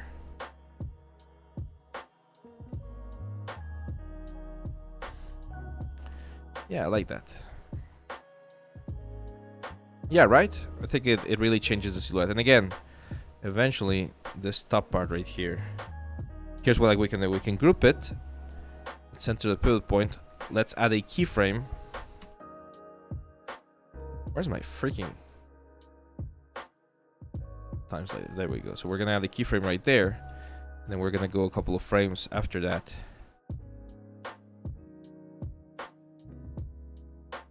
Actually, I'm gonna rotate the other way. Like that. So now we have the original keyframe and the like skewed position, and we can check how things are gonna look. And I like it.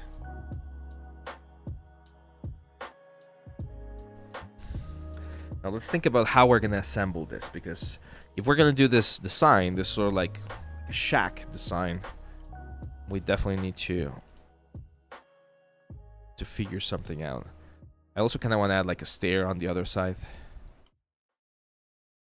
I know there's gonna be a sign as well with the name of the place and the logo. So it's gonna be like, what's it gonna be, like a big wooden sign, either embedded or it could be just like holding, like hanging with little chains. That's something that can be added later on, but I don't want dangling bits. I wanna be able to 3D print everything in a single go. So it's probably gonna be like right there, the sign.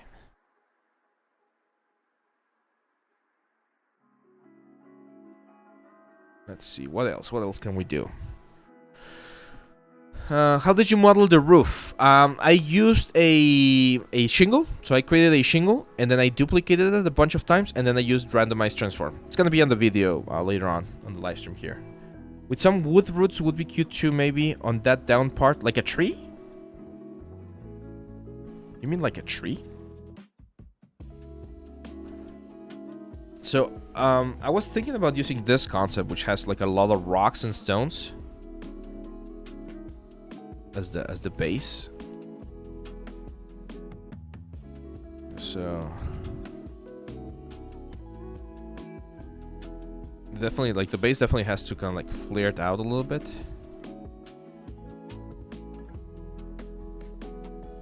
And then this thing right here is important because it's kind of like the entrance, right, to the whole place. So I'm gonna offset, and that's the tray where the dice are gonna roll.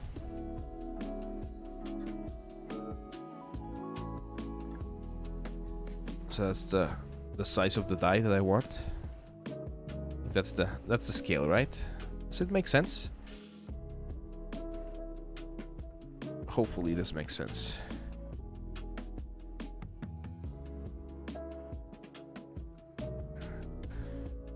One thing I don't like about some dice towers is that they only allow one die to roll.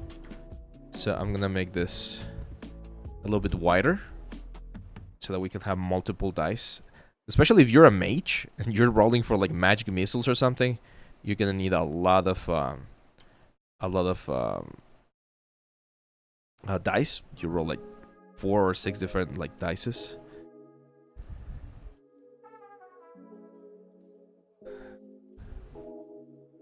So on the inside, like I'm getting a little bit ahead of myself here, but on the inside we definitely need to have a little bit of a step, so that the dice are like extruded outwards, because we don't want them to stick in there and be difficult to see. So there will be like a little bit of a ramp right there. See, I've never been into Warhammer in 3D. I kind of want to test the Warhammer Fantasy line. I think it's called the Age of Sigmar, right? But for 40k, I've never liked sci-fi as much as fantasy. Let's see, we got a couple of questions. Kaiser says, one more question. Even after completing the course, what if I still don't have the confidence to do my own thing? And how will we know where to start? See, you never have the confidence to do anything, man. That's the thing. Like, I've never done a dice tower before. And I know that I might be doing a couple of things wrong right here, but I don't care. I'm just going to do it. And I'm going to learn. And I'm going to see what works and what doesn't work. And that's how the world works. You can never be... Like, if you're waiting for the perfect moment to be ready, you're never going to be ready. That's a very famous quote. It's not my quote. So it's very important that you just get enough tools and enough elements that you feel confident and just go for it. It's a leap of faith of you're going to mess up. You're going to like have some mistakes and you're going to learn from those mistakes. But you got to do it, because if you keep just like waiting for the perfect moment to do it, it's never going to come. So just finish the course, learn the tools, and once you know that, just go for it. Try it. You need to try it. If you don't try, you'll never know what else you're gonna do. How do you deal with procrastination? I suffer from ADD and emotionally distracted usually. 3D is the only thing that calms my mind and keeps me hyper-focused, but to get to that point to sculpt can be a battle. I've been told I have talent, but I can go months without sculpting. Okay, I've never gone months without doing work, so I cannot relate there. So what I would recommend is just turn on the software. Just start moving a freaking cube around, right? Like, just create a cube and be like, okay, what am I gonna do? Okay, let's try doing this, that. Like, because I think this quote was by Picasso. I mention it all the time, which is inspiration will find you working. So you need to start working. I've mentioned this before. Like, try, if you don't have like the energy or the motivation to do something in 3D, well, at least turn on a tutorial. Go and read documentation. Check some behind the scenes of how they make your favorite game or your favorite movie. Like, there's things you can do 3D related that will get you there. Okay, so yeah. I'm too poor. Yeah, I'm also very, like, I used to play a game with my brother. We loved this game. It was called The War Machine and Hordes. It was like the steampunk version of Warhammer. And one of the things that I liked about this game is that you didn't need as many like miniatures. Like, you could play with something like this, which was a lot cheaper than buying like the whole army. But then they changed a lot of the rules and a lot of things, so we haven't played in a long time. There's one I want to try. Has anyone tried this game? It's called Marvel Crisis Protocol. And it's also like a miniature game, but I think that the games are with 6 figures each person or something like that. Is it good? Is it like interesting? I really want to try this one. And I think there's one for Star Wars as well. I'm not sure if it's 6 or 12 figures that you need to play. But the cool thing, or the thing that I like about this one, is that it's Marvel, right? So Marvel Crisis Protocol. And there's guys that do the STL, so you could buy the figures for free. I know that's a little bit of an illegal area, but hey, it's there. And one of my favorite characters is Black Bolt from the Inhumans. So I really need to try this one. Maybe I'll try it with my brother. I just want to know if the games are too long. Like, I cannot play for 4 hours. But if the games are short, then maybe this is a good option.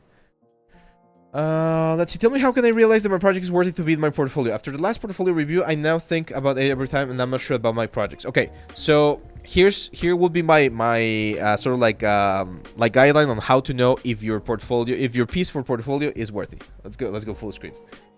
How to know if your portfolio piece is ready. First of all, do you think it's ready? If you don't think it's ready, it's not ready.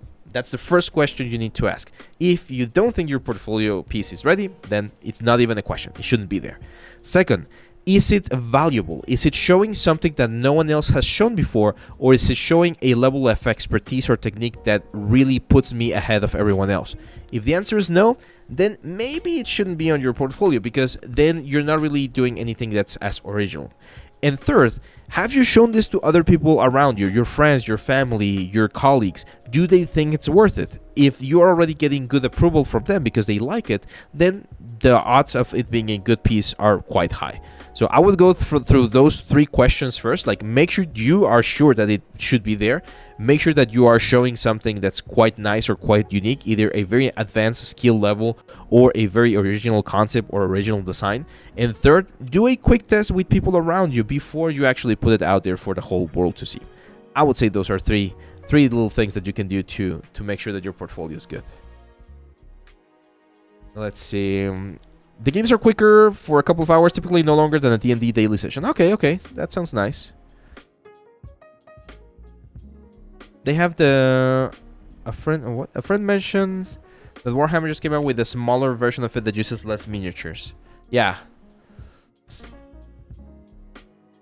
Do you play any games? Fortnite. I used to play Fortnite when we had the studio. We used to play during launch hour. But no, not anymore. Nowadays, I play a lot of like single-player RPG games. I haven't played multiplayer games in a long time. I've been playing Marble Snap on my phone a little bit. I play chess. I like chess and of course D&D. Will playing any Soulsborne games or any type of PC game in general will have any type of... Oh, of course! Dude, of course. You guys want me to do an example of that? Let's open Elden Ring.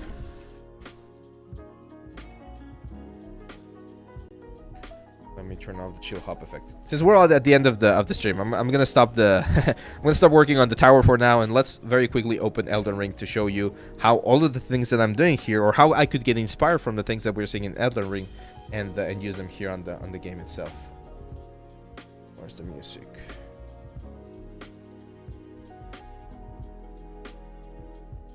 Yeah, I've been playing a little bit of Elden Ring lately. I could never complete it like a couple of years ago when it came out. So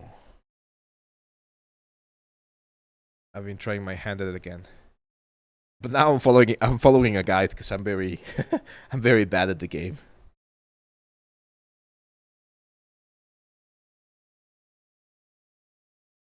Now, I don't think Elden Ring has the most beautiful graphics. It's not bad, but it's not like awe-inspiring like God of War, for instance. And they use a lot of modular techniques for game building. Yeah, it has a lot of atmosphere, definitely. No, the art direction is great. It's just that the level, for instance, the texture quality that I sometimes see in certain elements, or the poly count, sometimes it feels a little bit low. Animations, like there's this dude that one of the very first capes that just has super wonky, horrible animations. So that's what I meant. I don't have my controller, so I'm gonna suck here because I don't play with keyboard. I normally play with controller, but it's on my room. I see. Someone asked about procrastination and things like that. I'm not sure if you guys struggle with having your games on the computer. I was having that issue until I made the mental decision of saying, if I'm sitting here in the studio, I'm working. I'm not playing. So I never play games when I'm here on my computer. What I do is I stream the games to my cell phone or to my tablet, and I play over there. There's a little bit of lag, but that allows me to keep like work and fun as a separate elements. So I was struggling. Actually, let's go. Let me just make sure that I know. Okay. Ah, there you go. I don't play with keyboard. Believe me, I'm not that bad. I'm bad, but not that bad. So I just beat the first guy here at Stormvale Castle, and I'm going up there. How do I jump? There we go. F. Okay. So how do I sprint? No.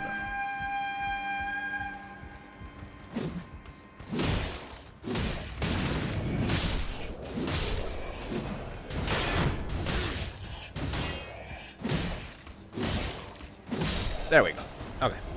So now that we got those guys taken care of, I don't even know how to pick that up. Let's take a look at the architecture, because we're in this castle. It's very modular and it's very similar to what we're doing right now. So, for instance, here on the planks here that we have on the elements, these are repeating, right? Like this thing with the ropes is the exact same thing as this one with the ropes, and you can see it by looking at the amount of ropes that are hanging. It's 2 ropes hanging right there, and there's 2 ropes hanging right there. So that's the kind of stuff that you use a lot in games. You just do things modularly. You do it 1 time and you repeat it 2, and there's 3 times over here, and there's probably like 4 times over there. So that's something that you do quite a bit of time. Now for the walls here, what they're doing is they're using a tileable texture, right?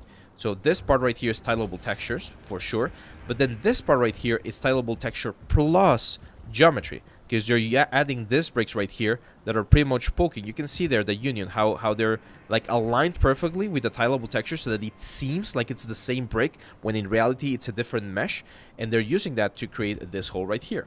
This hole right here, you can see the polygons right there. It's a very low poly hole, and then on those elements you can see how they're using another type of, I'm not sure if it's a tileable texture. It does look like tileable texture as well.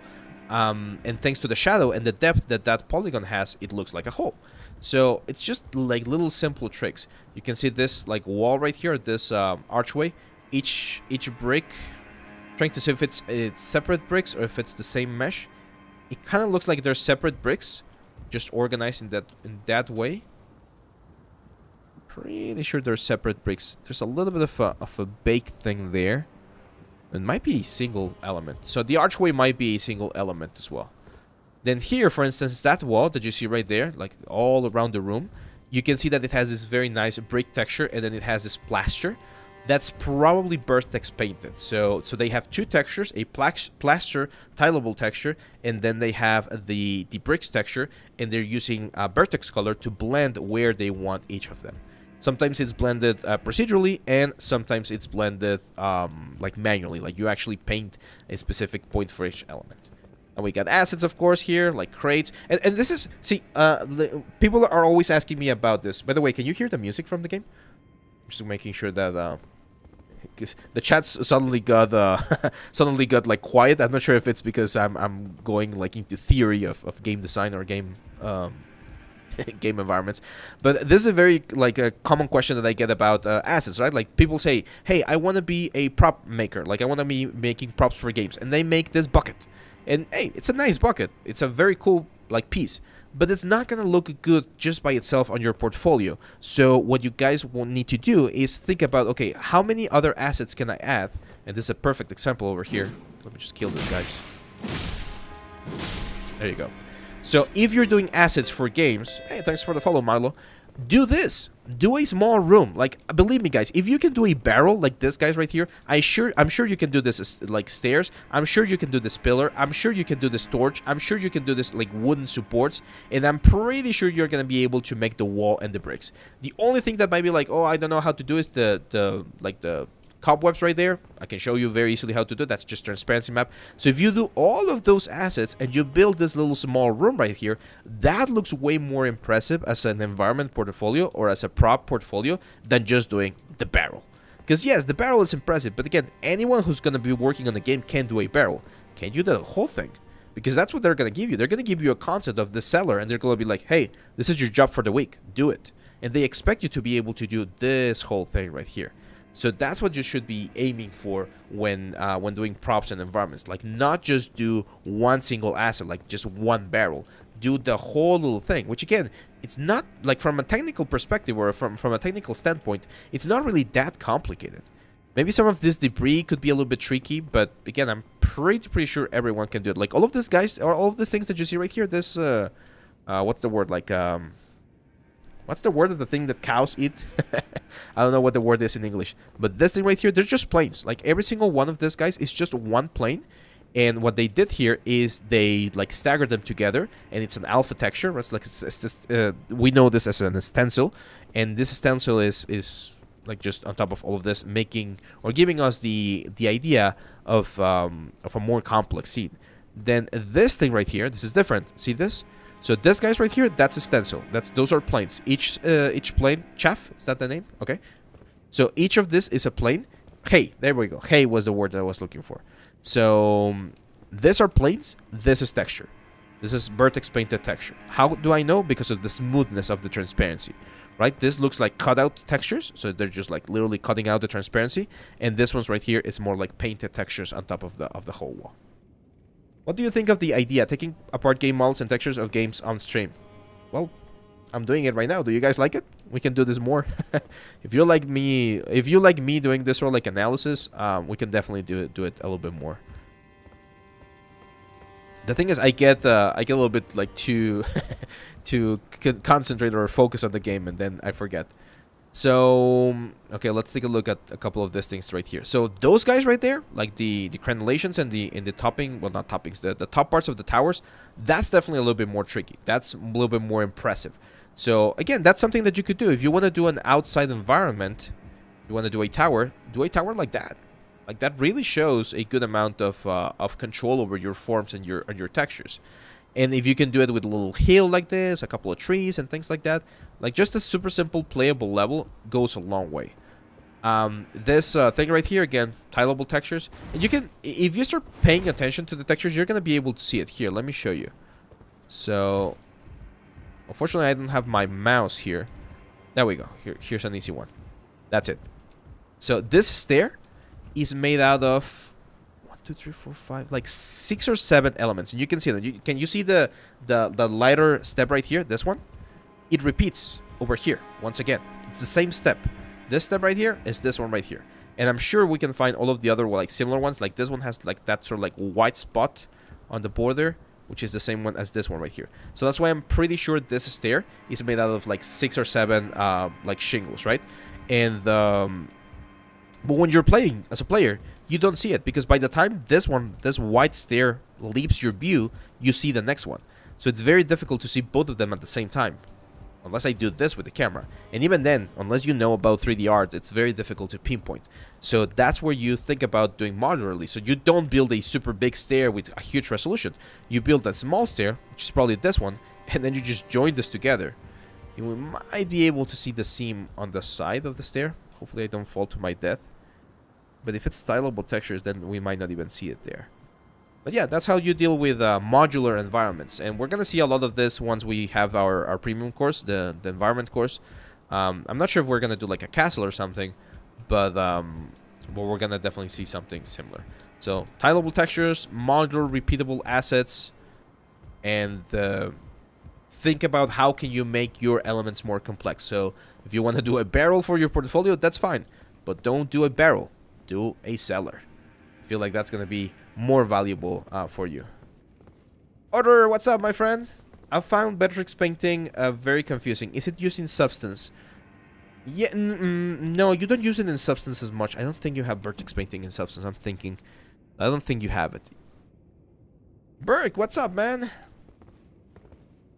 Do you think the clouds are just mesh with textures? No, the clouds are probably a texture, just a texture. Usually the sky domes are just a sphere. I don't know. It's a very cool texture, but I'm not sure how they did it. Let me teleport somewhere else. If I can find what the shortcut is for the map. Anyone knows what the shortcut is for the map?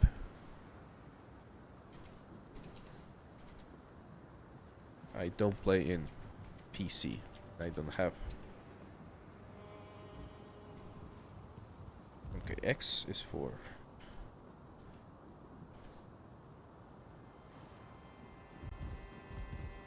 It's just a small little bit here, Burke. People were asking about. It's G. There you go. Thank you, guys. Let's go. Let's go to the starting zone. Over here.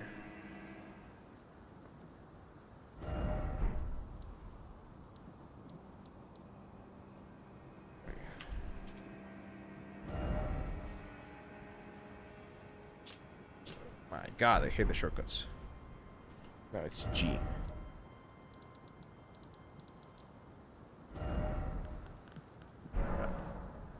There you go. E. Thank you, thank you. I'm gonna get my controller for next time if we do this again. Yeah, this is Elden Ring. Yeah, it's probably well, it could probably be more than one mesh to give that sort of like depth with transparency. That's probably it.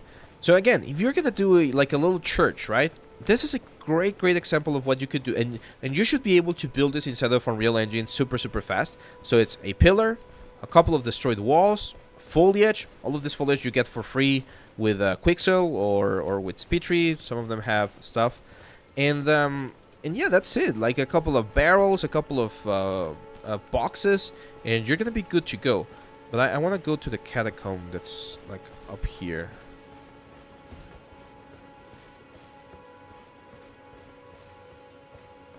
You need to show how to make foliage. We're gonna see that on the premium course, but it's most of the foliage you're actually gonna be downloading. It's one of those things that it's valuable to know how to do it yourself, but the assets are so cheap and they save you so much time that it's just easier to either download them or use a speed tree or something like that. Elden Ring tablet playthrough. That would be weird. No, I'm using keyboard right now, not the tablet. It would be ridiculous to use the tablet. Like this. Like, I was surprised when I saw this ruins right here, because look at the poly count that these things have. It's very low. Very low poly count. And the texture, it's just... They probably just have one sort of lowish normal map texture for all of those, like, details. But then the color and the roughness is a tileable textures, because you can see the sort of, like, grayish...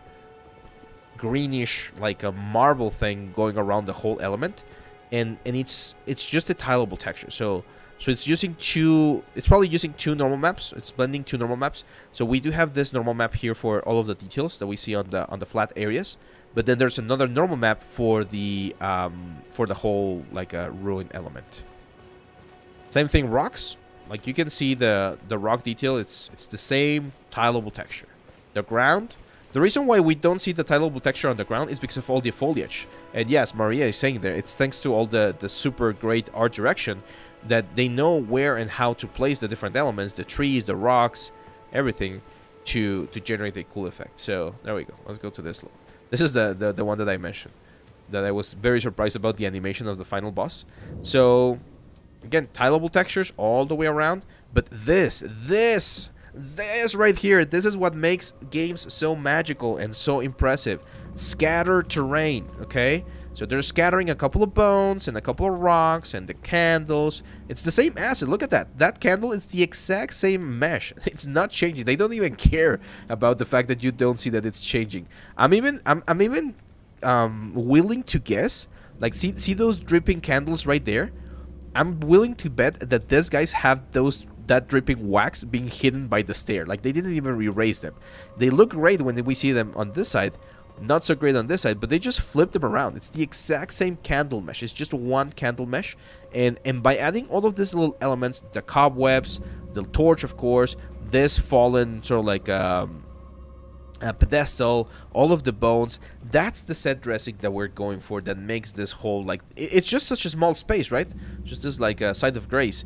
But just having all of those little details makes everything look so good. And as a player, you don't see the repetitiveness of the elements. I'm sure no one noticed that it's the exact same like candle mesh. Probably like two versions of the candle mesh, but it's the exact same one. But you don't notice because you're surrounded by all of this what's the word? By all of this assets, and you just notice the atmosphere, as someone else was saying earlier. I want to ask, in games like Elden Ring or COD, like AAA games, are they using displacement maps, for example? Sometimes they use, not displacement, it's not called displacement. In games, they call it tessellation. But it has been deprecated. They actually deleted or removed tessellation in Unreal Engine, and then they added it back because some people were still using it. So it is used. It is expensive, though, because you're creating new polygons on runtime, and it can definitely hit the performance, but it can be used. So yeah, now talking about performance, like this is something that I want you guys to be aware of. Nowadays, polygons are not really the issue. It's texture resolution. So that's why you see so many bones, because all of these bones, all of the bones and skeletons you're seeing here are probably sharing one single map. All of the candles, one map. All of the stairs, one map. All of the walls, one map. All of the cobwebs, one map. So right now I'm counting maybe 6, 7, 8, let's say 10 texture maps, and look at how many different meshes we have. But they're sharing a lot of the texture resolution, and that's very, very important about. Hey, you heard about how Stellar Blade made their in-game monster models? Apparently they hired a professional in real-life sculptor and photoscanned his sculpt. Yeah, and that's why I'm not so afraid. I know, actually, it's a miracle that we haven't mentioned AI in the whole stream today, but that's why I'm not afraid of AI, is because people will find value in things made by real artists. So Cuphead is another excellent idea, right? For Cuphead, all of the drawings, all of the animations were hand-drawn animations, so, and it was a hit. Is that going to be the case every time? Maybe not, but people will find value in that sort of elements. So again, you want to do a little pillar or an archway for a dungeon, just do this entrance. Simple entrance. It's not going to take you so long or too long to do a couple more assets, and look at how much more atmosphere you can sell. And if you do a little demo of even the Unreal Engine 5 mannequin just running around, that's even better. Here's another example. This moth texture, that's a tileable texture. And you can find, or you can try to see the shape of the moth being repeated somewhere else. You're gonna see the exact same shape being repeated. But the reason why we don't notice it's a tileable texture is because they added all of this. Well, there's a blended texture. There's a blended texture between bricks and moth, and then we have all of this blocks of rock, these bricks that are changing the silhouette, modifying the silhouette slightly, and making it so that it breaks that repetitiveness of the elements. Are these guys still there? This guy like scared the shit out of me the first time I played it. I don't know where my roll is. How do I roll with keyboard? I know how to block, but I don't know how to freaking...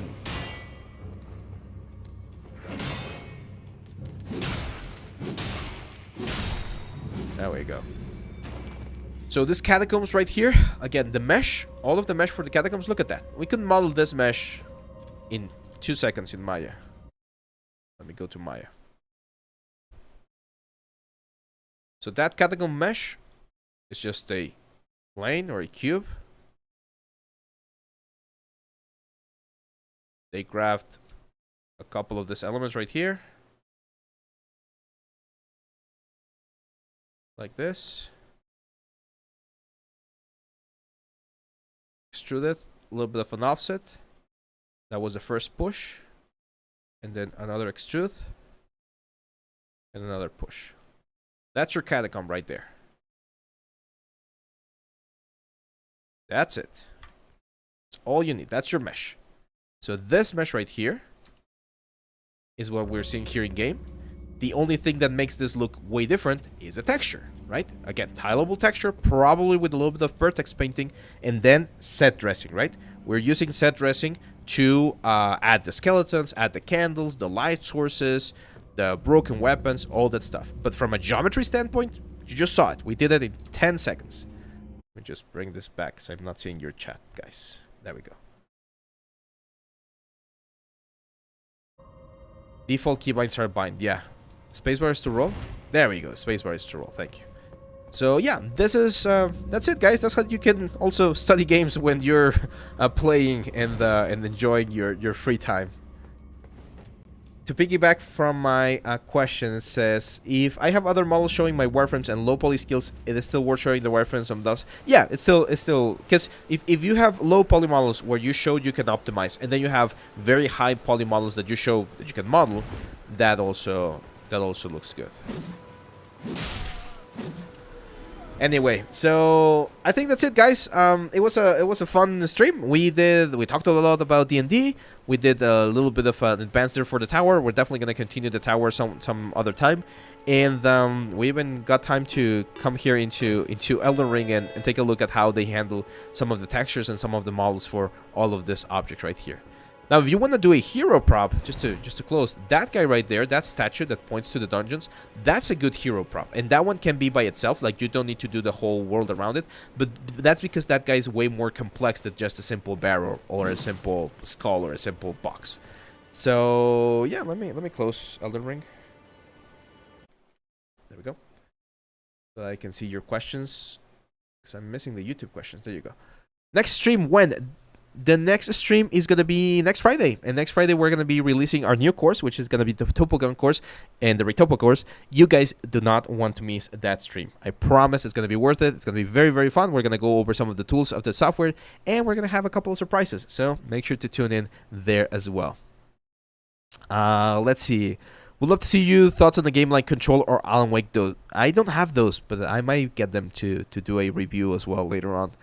So, Substance Sampler currently being used in texturing. Yes, Substance Sampler, at least in big studios, is used quite a bit.